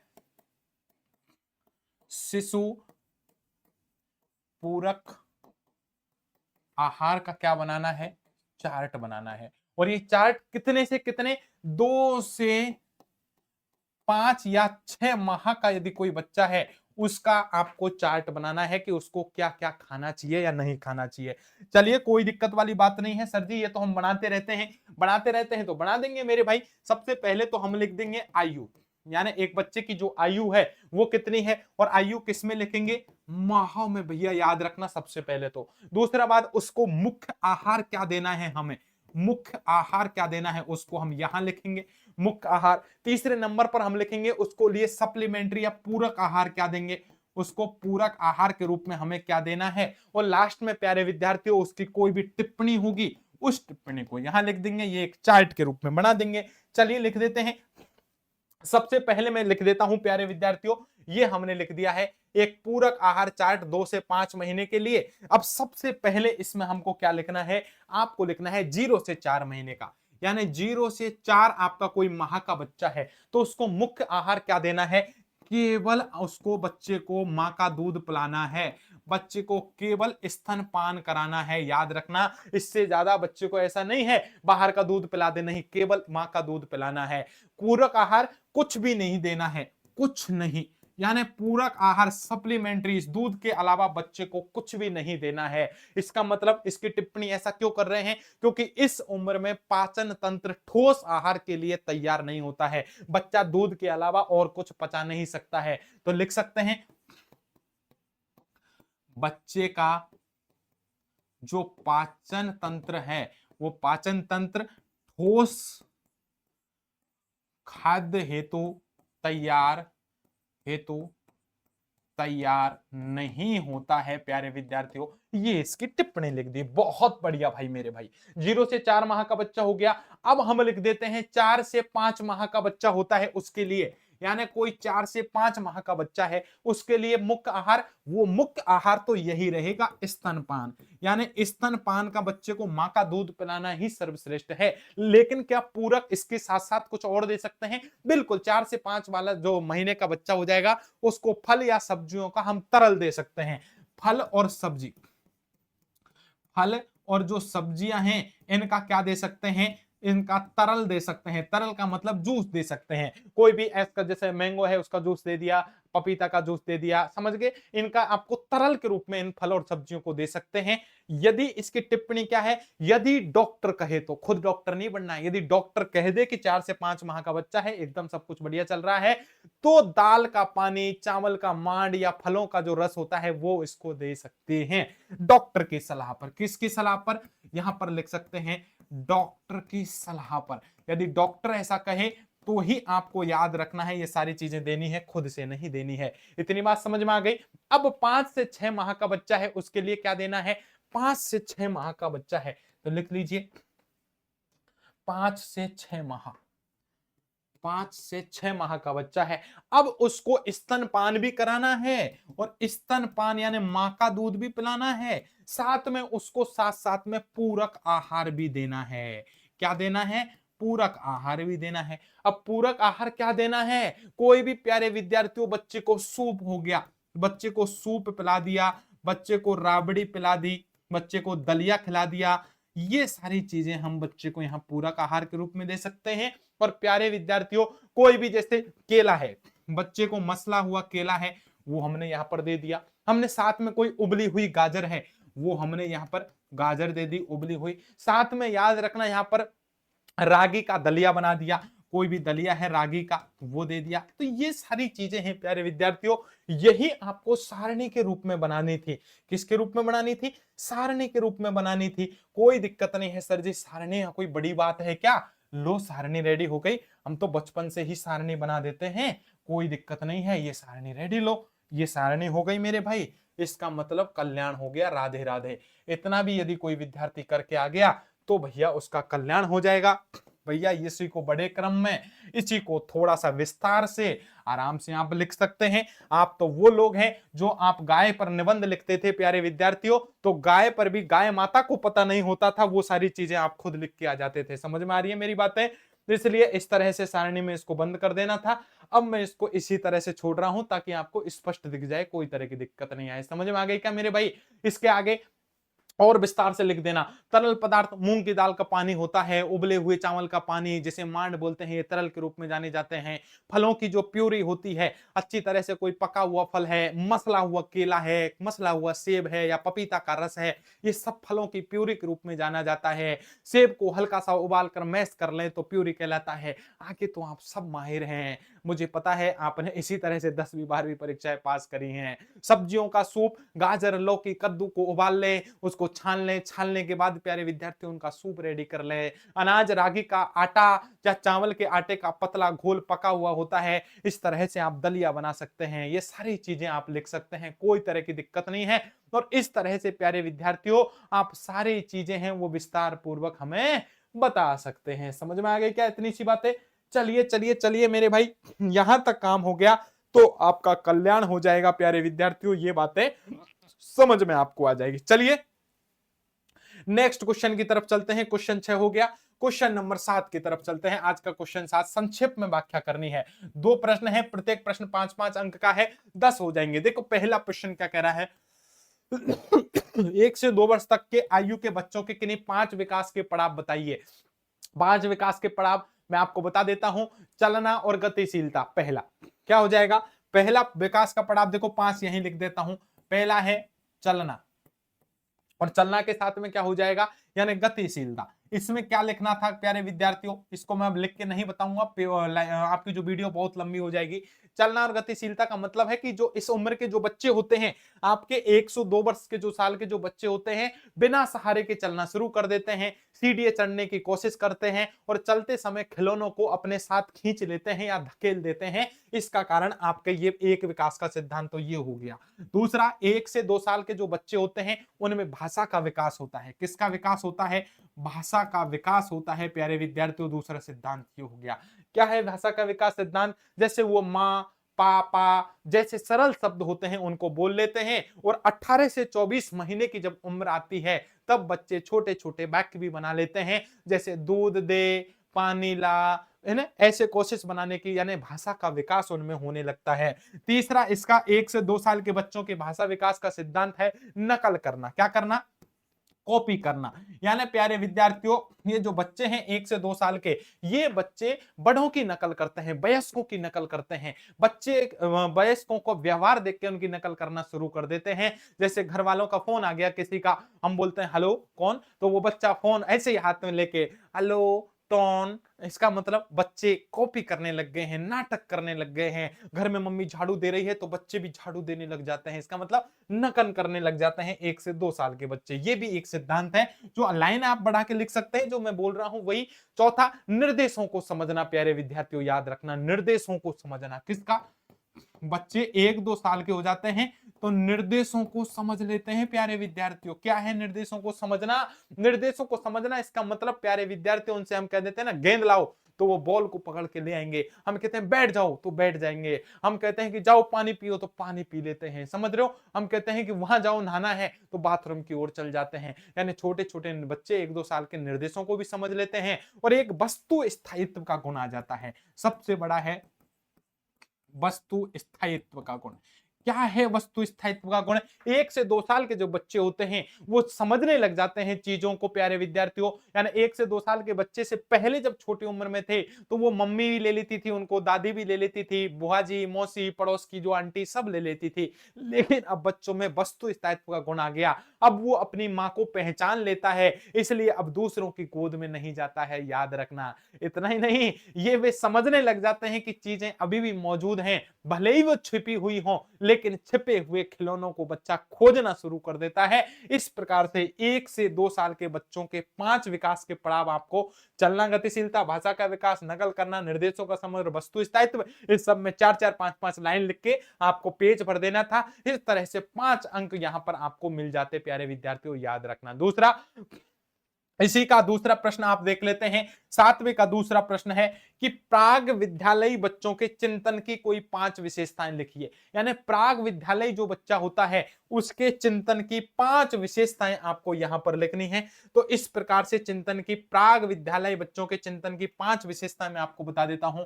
इन पहली विशेषता होती है आत्म केंद्रित होना, ईगो सेंट्रिज्म आप बोलते हैं प्यारे विद्यार्थियों, आत्म केंद्रित चिंतन। आत्म केंद्रित चिंतन। ये क्या होता है गुरुजी आत्म केंद्रित चिंतन? यानी आपका जो इस अवस्था में जो बच्चे होते हैं, यानी प्राग विद्यालय अवस्था कौन सी होती है? 3 से 6 साल के बच्चों की अवस्था। प्राग विद्यालय कौन से होते हैं बच्चे? 3 से 6 साल, यानी 3 से 6 वर्ष। 3 से 6 वर्ष के जो बच्चे होते हैं वो आत्म केंद्रित चिंतन करने लग जाते हैं। इसका मतलब बच्चे मान लेते हैं कि हर कोई दुनिया में उसी तरह से देखता है, सुनता है, महसूस करता है जैसा वे खुद कर रहे हैं। इसलिए दूसरों के दृष्टिकोण को समझने में वो कठिनाई महसूस करते हैं, जिसे बोलते हैं आत्म केंद्रित चिंतन, ईगोसेंट्रिज्म। याद रखना। दूसरा जीववाद। दूसरा कौन सा है? जीववाद। क्या है जीववाद गुरुजी? ये मुझे बता दो। दूसरा जीववाद है, यानी बच्चे निर्जीव वस्तुओं को क्या मान लेते हैं? जीवित मान लेते हैं। वो सोचते हैं कि ये पेड़ है, ये भी सांस ले रहा होगा। पेड़ को कोई खाना नहीं खिलाता, भूखा मर जाता है। इसका मतलब ये सोचते हैं कि उनके अंदर भी भावनाएं हैं, उनके अंदर भी जीव हैं। वो भी जैसे कोई गुड़िया है, उस गुड़िया को भी खाना खिलाएंगे, ठूस देंगे खाना मुंह में कि खा, पानी पी। इसका मतलब वो जीववाद होता है बच्चों में। याद रखना प्यारे विद्यार्थियों, प्राग विद्यालय बच्चे 3 से 6 वर्ष के जो बच्चे हैं ये भी हमारे क्या हैं? जीववाद को दर्शाते हैं। तीसरा इनकी जो विशेषता प्यारे विद्यार्थियों कौन सी होती है? केंद्रीकरण की होती है। केंद्रीकरण क्या है गुरुजी? केंद्रीकरण ये भी हमें बता दो। केंद्रीकरण प्यारे विद्यार्थियों बच्चे की किसी स्थिति या वस्तु के केवल एक ही पहलू पर ध्यान केंद्रित करते हैं, बाकी पहलुओं को अनदेखा कर देते हैं। यानी बच्चे हैं वो किसी चीज के एक ही पहलू को देखते हैं। कोई खिलौना है, वो खिलौना खेलने के ही काम आएगा। अब वो खिलौना सजावट के काम आएगा, बिल्कुल नहीं सोचेंगे। वो खिलौने से पैसे का नुकसान हो रहा है, बिल्कुल नहीं सोचेंगे। तोड़ देंगे उसको, याद रखना, फेंक देंगे उसको, लेकिन खेलेंगे उससे। समझ में आ गई? तो बच्चे किसी स्थिति या वस्तु के केवल एक पहलू पर ध्यान देते हैं, जिसको क्या बोलते हैं? केंद्रीकरण बोलते हैं। याद रखना।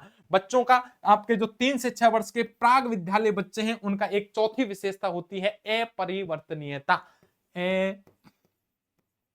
परिवर्तनीयता। ये अपरिवर्तनीयता क्या है गुरुजी? ये बता दो। अपरिवर्तनीयता का मतलब है कि वो ये समझने में असमर्थ होते हैं कि क्रियाओं को उलटकर प्रारंभिक स्थिति में वापस लाया जा सकता है। जैसे जैसे कोई मिट्टी के गोले से हम सांप बना दें और फिर हम सांप से गोला बना दें, वो इस बच्चे नहीं समझेंगे। यानी 3 से 6 साल के बच्चे से हमने कह दिया ना कि अब ये मिट्टी का गोला है, लो मैंने सांप बना दिया, तो बच्चा अब ये नहीं सोचेगा कि सांप से मैं दोबारा ये गोला बना सकता हूं। वो रोने लग जाएगा, नहीं मुझे तो गोला ही चाहिए, मुझे तो बॉल ही चाहिए। मम्मी पापा रो रो के घर बढ़ देगा। अरे ऐसा नहीं सोचेगा कि इससे दोबारा ऐसे गोल गोल कर लो, एक सांप गोला बन जाएगा। इसका मतलब बच्चों में अपरिवर्तनीयता का गुण पाया जाता है। और अंतिम जो गुण है प्यारे विद्यार्थियों, विशेषता आपको जो लिखनी थी, प्राग विद्यालय बच्चे 3 से 6 साल के बच्चे वो प्रतीकात्मक विचार करते हैं। क्या करते हैं? प्रतीकात्मक विचार। क्या होता है गुरुजी प्रतीकात्मक विचार? प्रतीकात्मक विचार का मतलब होता है कि बच्चे प्रतीकों का उपयोग करके सीखते हैं। जैसे खेलने के दौरान एक वस्तु को दूसरी वस्तु मान लेते हैं। जैसे कोई लकड़ी का गुटके है, उसको कान में लगाएंगे और कहेंगे हेलो पापा आप कहाँ हो, कब आ रहे हो, आप चीज कब ला रहे हो। इसका मतलब वो बच्चे उस गुटके को ही, लकड़ी को ही समझ के कान के लगा के फोन मान लिया। इसको बोलते हैं प्रतीकात्मक विचार। यानी बच्चे एक चीज का उपयोग करते हैं, दूसरी चीज उसको बना लेते हैं। याद रखना। समझ में आ गई मेरे भाई बात? इसी को बोलते हैं प्रतीकात्मक विचार। तो ये प्राग विद्यालय जो बच्चे हैं, ये प्यारे विद्यार्थियों 5 इनकी विशेषताएं हैं। आत्म केंद्रित चिंतन होता है, जीववाद होता है, केंद्रीकरण होता है, अपरिवर्तनीय होता है, प्रतीकात्मक विचार होता है। तो सर जी ये हम कहां से पढ़े, हमें तो बता दो। याद रखना, सिवी एजुकेशन हब हमारा एप्लीकेशन है। एक बार बता देता हूं। चलिए सबसे पहले तो आपको याद रखना है, आप सबसे पहले गूगल प्ले स्टोर पर जाएं। कहां जाएं? Google play store. ये क्या चीज होती है? ये होती है जहां से आप WhatsApp, Facebook, Instagram, Twitter, Telegram सब डाउनलोड करते हैं। वहीं आप जाएंगे तो इसके अंदर आपको हमारा एप्लीकेशन दिखेगा, सिवी एजुकेशन हब। इसी नाम से हमारा यूट्यूब चैनल है और इसी नाम से प्यारे विद्यार्थियों हमारा आपका एप्लीकेशन है गूगल प्ले स्टोर पर। सिवी एजुकेशन हब आपने डाउनलोड कर लिया। इसके अंदर आप जाओगे, मोबाइल नंबर से लॉगिन करोगे, आपने इंस्टॉल करके लॉगिन कर लिया। इसके अंदर आपको एक कोर्स दिखेगा, ECCE बाल वाटिका। क्या दिखेगा? ECCE बाल वाटिका, और उस बाल वाटिका कोर्स को लेंगे तो आसानी से आपको ये सारी क्लासेज उसके अंदर आपको मिल जाएगी और आप आसानी से क्लासेज लेके और भैया अच्छा प्रदर्शन कर सकते हैं। बाकी यूट्यूब पर क्लासेज तो आपकी संचालित हैं। जिन्होंने ECC नहीं किया है, पुनः आपको बता देता हूं, एक नंबर दे देता हूं, 7014495956 पर आप हमें कॉल कर सकते हैं, व्हाट्सएप मैसेज कर सकते हैं, और जिस तरह से हम आपके पेपर सॉल्यूशन करा रहे हैं इसी तरह से मार्गदर्शन आपका करेंगे, ECC आपकी कंप्लीट करवाएंगे। 7014495956 पर कॉल कर लीजिए। जो भी आपके साथ ECC करना चाहते हैं उनसे बोल दीजिए, इन पर संपर्क कर लें, उनको अच्छा मार्गदर्शन हम कर पाएंगे। ठीक है, चलिए मेरे भाई, इतनी बातें समझ में आ गई तो क्वेश्चन नंबर 8वें की तरफ चलते हैं। क्वेश्चन नंबर 8 क्या है गुरुजी बता दो। क्वेश्चन 8 है, 3 से 5 वर्ष के उम्र के जो बच्चे हैं इनके वजन में वृद्धि के प्रतिमानों की तुलना करनी है। यानी 3 साल से 5 साल के जो बच्चे होते हैं इनके जो वजन होता है इनकी हमें तुलना करनी है। प्यारे विद्यार्थियों याद रखना, इस जो 3 से 5 वर्ष के जो बच्चे होते हैं ना, इनके बच्चों का शारीरिक जो विकास है, यानी ये सहस अवस्था है, तो सहस अवस्था की तुलना में थोड़ा धीमी गति से हो जाता है। यानी सहस अवस्था 0 से 6 साल की अवस्था होती है प्यारे विद्यार्थियों, उसमें जब बच्चा आपका 3 से 5 वर्ष की उम्र में होती है तो उसका जो विकास है वो हल्का सा धीमा पड़ जाता है। यानी 0 से 3 साल के बच्चे का विकास एकदम टकाटक चल रहा है, ग्रोथ एकदम बढ़िया चल रही है, लेकिन 3 से 5 साल का जो बच्चा होता है उसकी ग्रोथ हल्की सी धीमी हो जाती है। इसके कारण क्या है? इसके कारण है वजन बढ़ने की औसत दर। सबसे पहले 8वें का उत्तर मैं लिख ही देता हूं, क्वेश्चन नंबर 8, प्रश्न 8, प्रश्न 8, और प्रश्न 8 प्यारे विद्यार्थियों, इस प्रश्न 8 का उत्तर हम लिखेंगे तो सबसे पहले हम ए नंबर पर क्या लिखेंगे? ए नंबर पर हम लिखते हैं वजन बढ़ने की औसत दर। क्या लिखते हैं? वजन बढ़ने की औसत दर। और इसके अंदर अब प्यारे विद्यार्थियों आपको पॉइंट बना के लिखने होते हैं। कॉपी भरने में तो आप माहिर हो, क्या क्या पॉइंट लिखने कि 3 से 5 वर्ष की आयु का जो बच्चा होता है इस दौरान बच्चे का वजन औसतन कितना होता है? यानी जो वजन होता है 3 से 5 वर्ष के बच्चे का वो कितना होता है? 2 से ढाई, कितना होता है? 2 से ढाई किलोग्राम प्रति वर्ष। यानी प्रति साल 2 से ढाई किलोग्राम आपका होता है। इस गति से क्या होता है? बढ़ता है। क्या होता है? ग्रोथ करता है, बढ़ता जाता है। याद रखना प्यारे विद्यार्थियों, तुलना क्या है? ये दर जीवन के प्रत्येक वर्ष में आपके भैया याद रखना लगभग 3 गुना हो जाती है, लेकिन इस समय आपका क्या हो जाती है? कम हो जाती है 3 से 5 वर्ष की उम्र में। दूसरा हम देखते हैं शारीरिक बनावट में बदलाव हो जाता है। शारीरिक बनावट में, शारीरिक बनावट में बदलाव। अब शारीरिक बनावट में बदलाव किस तरह से होता है गुरुजी ये बता दो।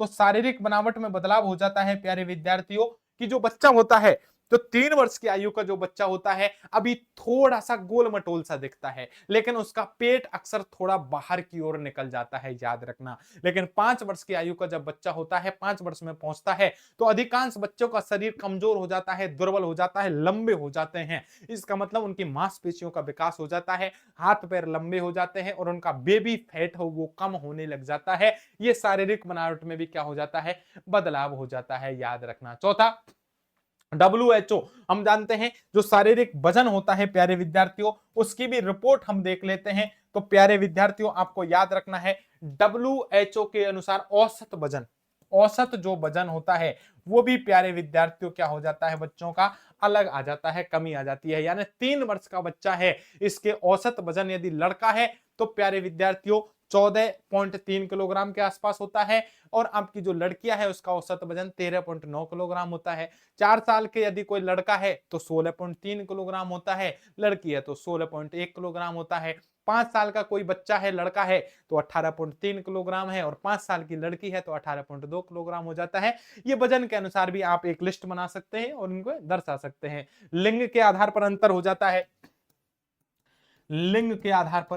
तो लिंग के आधार पर कैसे होता है गुरुजी, जल्दी से बता दो। लिंग के आधार पर अंतर हो जाता है प्यारे विद्यार्थियों कि एक 3 से 5 वर्ष के बीच लड़के और लड़कियों में वजन में बहुत अधिक अंतर नहीं होता है, लेकिन आमतौर पर लड़कों का वजन है लड़कियों की तुलना में मामूली रूप से अधिक होता है। लड़कों का वजन हमेशा लड़कियों से ज्यादा होता है, लेकिन 3 से 5 वर्ष की उम्र में लगभग बराबर पे आ जाता है। ये भी लिंग के आधार पर अंतर है, ये हमें देखने को मिलता है। बाकी आप प्रभावित करने वाले कारक तो देखते ही हैं, आहार देखते हैं प्यारे विद्यार्थियों, शारीरिक गतिविधि हम देखते हैं कि 5 वर्ष का बच्चा 3 वर्ष के बच्चे की तुलना में अधिक सक्रिय हो जाता है, मांसपेशियों का विकास हो जाता है, वजन के संतुलन में उसको मदद कर देता है। इस प्रकार से ये सभी कारणों में आपको 5-5, 7-7 लाइन लिख देनी थी और क्वेश्चन नंबर जो 8वां आपके सामने है इसका आंसर सटीकता के साथ आपको मिल जाता, तो 5 अंक आपको यहां सटीकता के साथ मिल जाते। भैया 2 प्रश्न और बचे हैं आपके सामने और पूरा पेपर मैंने सॉल्यूशन करवा दिया है। मुझे उम्मीद है आपने वीडियो को लाइक कर दिया होगा, चैनल को सब्सक्राइब कर लिया होगा और जितने भी साथी ईसीसी कर रहे हैं उन सभी तक वीडियो के लिंक को शेयर कर दिया होगा। चलिए नेक्स्ट क्वेश्चन की मैं व्याख्या कर लेता हूं। क्वेश्चन नंबर हमारा 9 क्या कह रहा है, जल्दी से मुझे बता दीजिए एक बार। जल्दी से ये क्वेश्चन बता रहा है कि व्याख्यान और प्रदर्शन विधियों के द्वारा जो प्राग विद्यालय जो बच्चे होते हैं, प्राग विद्यालय बच्चे यानी 3 से 6 साल के जो बच्चे होते हैं, उनके माता पिता और समुदायों को इन बच्चों से जुड़े स्वास्थ्य संबंधी सूचनाएं देने के लिए आप उनकी व्याख्या कीजिए। याद रखना, यानी व्याख्यान विधि क्या है, जल्दी से मुझे बता दीजिए मेरे भाई। व्याख्यान विधि है क्या, लेक्चर मेथड क्या है, यानी एक मौखिक रूप से हम विधि देते हैं। जैसे प्राचीन समय में शिक्षा कैसे दी जाती थी, हमारे धर्म गुरु, पहले उस टाइम किताब नहीं थी, कलम नहीं थी, गुरुजी बैठ जाते थे, सामने बच्चे बैठ जाते थे और उनको मौखिक रूप से शिक्षाएं देते थे। मुंह से बोल करके आप बच्चों को श्रवण करना होता था, सुनना होता था और सुनने के साथ ही जो भी उनको शिक्षा मिल रही है उसको अंदर ग्रहण करना होता था। कोई भी नोट्स बनाने की सुविधा नहीं थी, कोई भी पेन नहीं थे, उसको बोलते हैं व्याख्यान विधि। तो व्याख्यान विधि है, मौखिक विधि है, मुंह से बोला जाता है। ये स्वास्थ्य विशेषज्ञ या शिक्षक कई बार हमारे जो माता पिता हैं, अरे माता पिता भी तो शिक्षा देते हैं बच्चों को, किस विधि से, व्याख्यान विधि से देते हैं। क्या माता पिता नोट्स बना के देते हैं, क्या गरीबों के साथ अन्याय मत करो, नोट्स बना के टांग दो दीवार पर, ऐसे थोड़ी करते हैं, नहीं, वो मौखिक विधि से करते हैं। याद रखना है। इसका उपयोग क्या होता है, इसका उपयोग जब करते हैं जब कम समय में बड़ी संख्या में लोगों तक हमें जानकारी देनी होती है। जैसे एक नेता है और नेता भैया रैली के लिए आया है, तो वो क्या करेगा, सभी लोगों को लिखे नोट्स थोड़ी बनवाएगा, चिट्ठियां थोड़ी भिजवाएगा, नहीं, वो सबसे क्या करेगा, स्पीच देगा, व्याख्यान विधि देगा, उसके माध्यम बड़ी संख्या में लोगों तक जानकारी पहुंचेगी। इसको बोलते हैं व्याख्यान विधि। जैसे बच्चों का कोई टीकाकरण है तो समय सारणी है, संतुलन आहार के महत्व है, संक्रामक रोग हैं, उनके लक्षण हैं, उनके लिए जानकारी हम देंगे तो किसके बारे में देंगे, व्याख्यान विधि के रूप में देंगे। दूसरी आपकी बता रखी है प्यारे विद्यार्थियों, एक तो व्याख्यान विधि, एक है प्रदर्शन विधि। प्रदर्शन विधि क्या है, प्रदर्शन विधि में करके दिखाना होता है, लर्निंग बाय डूइंग के सिद्धांत पर जोर देता है प्यारे विद्यार्थियों। यानी अब हमें करके दिखाना होगा। जैसे स्वच्छता है तो स्वच्छता में हम बच्चों को दिखाएंगे करके कि ऐसे हाथों को रगड़ के धोएंगे और ऐसे भैया मैल को छुड़ाएंगे तो हाथ साफ हो जाएंगे, करके दिखाया, लर्निंग बाय डूइंग, इसे बोलते हैं प्रदर्शन विधि। दूसरा पोषण प्यारे विद्यार्थियों, जैसे ORS है उसका घोल बनाना बच्चों को सिखाया, उनको दिया ऐसे घोलो इसको पानी में, और बच्चों के घर घर पर हमने उपलब्ध करवा दिए। हमने कैसे विधि का प्रयोग किया है, हमने प्रदर्शन विधि का प्रयोग किया। हमने कोई छोटी मोटी चोट लग गई, बच्चे को बुखार आ गया, तो उस पर कैसे पट्टी करनी है घाव पर, वो हमने बच्चे को करना सिखाया, लर्निंग बाय डूइंग के आधार पर, इसको बोलते हैं प्रदर्शन विधि। इसी प्रकार से प्यारे विद्यार्थियों प्रभावशीलता यानी माता और पिता में जो आत्मविश्वास होता है, उस आत्मविश्वास ये बच्चों में पैदा करते हैं ताकि बच्चे इन दोनों विधियों से सीखे प्यारे विद्यार्थियों। और जो स्वास्थ्य संबंधी सूचनाएं हैं उन दोनों में आपकी व्याख्यान विधि और प्रदर्शन विधि क्या करती है, मदद करती है। याद रखना, इस तरह से आपको एक पेज लिखना था, लगभग 10-15 लाइन लिखनी थी, 5 अंक यहां से आपके प्रदान हो जाते। और प्यारे विद्यार्थियों आपके पहले पेपर का अंतिम प्रश्न है, 5 अंक का है। तो प्यारे विद्यार्थियों राधे राधे, कल्याण है आपका, एक एक उद्धार हो जाएगा यदि पूरी बात समझ ली तो। अब अंत में भी वीडियो को पूरा देख लेना कि किन्हीं 2 संस्थानों जो विलंबित विकास वाले बच्चों के लिए विविध परामर्श सेवाएं दे रही हैं, इनकी चर्चा करनी है। याद रखना 2 संस्थानों की यहां पर चर्चा करनी थी, तो एक आज हम कर देते हैं। चलो 2 संस्थान है, ये तो इंपॉर्टेंट है, आगे भी आपकी परीक्षाओं में पूछा जाएगा। तो प्रश्न 10 है, प्रश्न 10 है, अंतिम प्रश्न है। तो दो संस्थाओं की चर्चा करी है। पहली संस्थाओं के रूप में आप कौन सी ले सकते हैं? हम ले सकते हैं समेकित बाल विकास सेवाएं। कौन सी? समेकित बाल विकास सेवाएं। ये क्या होती हैं भाई? समेकित बाल विकास सेवाएं, जिनको हम बोलते हैं आईसीडीएस। क्या बोलते हैं? आईसीडीएस। ये क्या होता है गुरुजी, एक बार हमें बता दो। समेकित बाल विकास सेवाएं, ये आईसीडीएस एक प्यारे विद्यार्थियों जिसे हम क्या बोलते हैं? इंटीग्रेटेड चाइल्ड डेवलपमेंट सर्विस, जिसको बोलते हैं आईसीडीएस। ये किसकी संस्था है? सबसे पहले तो ये बता दो गुरुजी हमें। सबसे पहले तो इस संस्था के बारे में यदि नहीं सुना है तो जान लो, आगे भी इससे प्रश्न बनने वाले हैं। शॉर्ट में लिखूंगा, आप इसको बड़ा करके तो लिखना जानते ही होंगे, याद रखना। ये भारत सरकार के द्वारा संचालित है। किसके द्वारा? भारत सरकार। भारत सरकार के द्वारा संचालित आपकी दुनिया का सबसे बड़े कार्यक्रमों में से एक माना जाता है आईसीडीएस, समेकित बाल विकास सेवाओं को। इसकी भूमिका क्या है? जो भी आंगनबाड़ी सेंटर हैं, आपने देखा होगा गांव में जो आंगनबाड़ी होते हैं, वो आंगनबाड़ी जो सेंटर होते हैं उनके माध्यम से, उनके अलावा आपको याद रखना 0 से 6 वर्ष के जो बच्चे होते हैं, 0 से 6 वर्ष के जो बच्चे होते हैं, उनकी जो निगरानी होती है वो सब किसके द्वारा की जाती है? आईसीडीएस के द्वारा की जाती है। परामर्श सेवाएं देना, यानी किसी बच्चे के शारीरिक मानसिक विकास में देरी देखी जाती है तो आंगनवाड़ी कार्यकर्ता उनको क्या करती है? पीएससी या सीएससी या डॉक्टरों के माध्यम से उनको भेजती है, याद रखना। यानी कोई भी आपकी कार्यकर्ता है तो वो कार्यकर्ता प्यारे विद्यार्थियों, जिस बच्चे का विकास नहीं हो रहा है उस बच्चे को कहां भेजेगी प्यारे विद्यार्थियों? सीएससी, पहले होती है पीएससी और या होती है सीएससी। वहां बैठता है डॉक्टर, उन डॉक्टर तक सूचना पहुंचाती है और डॉक्टर उस बच्चे की देखभाल करते हैं। मुख्य कार्य क्या है इसका? इसका मुख्य कार्य यदि कोई पूछ ले आईसीडीएस का मुख्य कार्य क्या है, तो इसका मुख्य कार्य है पोषण सहायता करना। बच्चों को पोषण है, उस पोषण की सहायता करना प्यारे विद्यार्थियों, याद रखना। दूसरा काम क्या है? टीकाकरण समय पर करवाना। बच्चों का कोई भी टीकाकरण से भैया वंचित नहीं होना चाहिए। तीसरा काम क्या है? स्वास्थ्य की जांच करवाना। बच्चे के स्वास्थ्य की क्या करवाना? जांच करवाना। और माता पिता यदि जागरूक नहीं है तो माता पिता को विकास के संबंधित परामर्श देना। ये सब समेकित बाल विकास संस्थाओं के आती हैं। इसलिए दो संस्थाओं की चर्चा करवाने को कहा है। एक तो मैंने लिख दिया है समेकित बाल विकास संस्थाएं, इन सबको ही आपको बड़ा करके लिख देना था प्यारे विद्यार्थियों। दूसरी संस्था की तरफ मैं बढ़ लेता हूं ताकि आपका यहां पर ढंग से प्यारे विद्यार्थियों में आप पूरे पेपर का सॉल्यूशन करा दूं। तो दूसरी संस्था है राष्ट्रीय जिला प्रारंभिक हस्तक्षेप केंद्र। राष्ट्रीय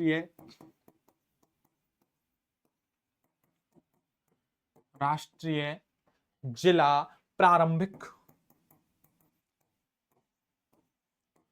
हस्तक्षेप केंद्र। और ये इसको हम शॉर्ट में क्या बोलते हैं प्यारे विद्यार्थियों? डीईआईसी। डीईआईसी ये क्या है गुरुजी? राष्ट्रीय जिला प्रारंभिक हस्तक्षेप केंद्र क्या होता है, आप हमें बता दीजिए। तो भैया राष्ट्रीय जिला प्रारंभिक हस्तक्षेप जो केंद्र होता है ये क्या होता है? ये याद रखना प्यारे विद्यार्थियों, जो डिस्ट्रिक्ट अर्ली इन्वेंशन सेंटर्स होते हैं, जिनको डीईआईसी के रूप में हम जानते हैं। क्या है ये? केंद्र राष्ट्रीय बाल स्वास्थ्य कार्यक्रम, जिनको हम बोलते हैं आरबीएसके के तहत स्थापित किए गए हैं, जिनका मुख्य उद्देश्य विकास की संबंधित कमियों को जल्द पहचानना होता है, याद रखना।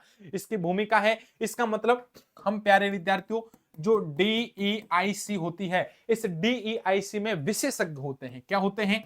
विशेषज्ञ होती हैं।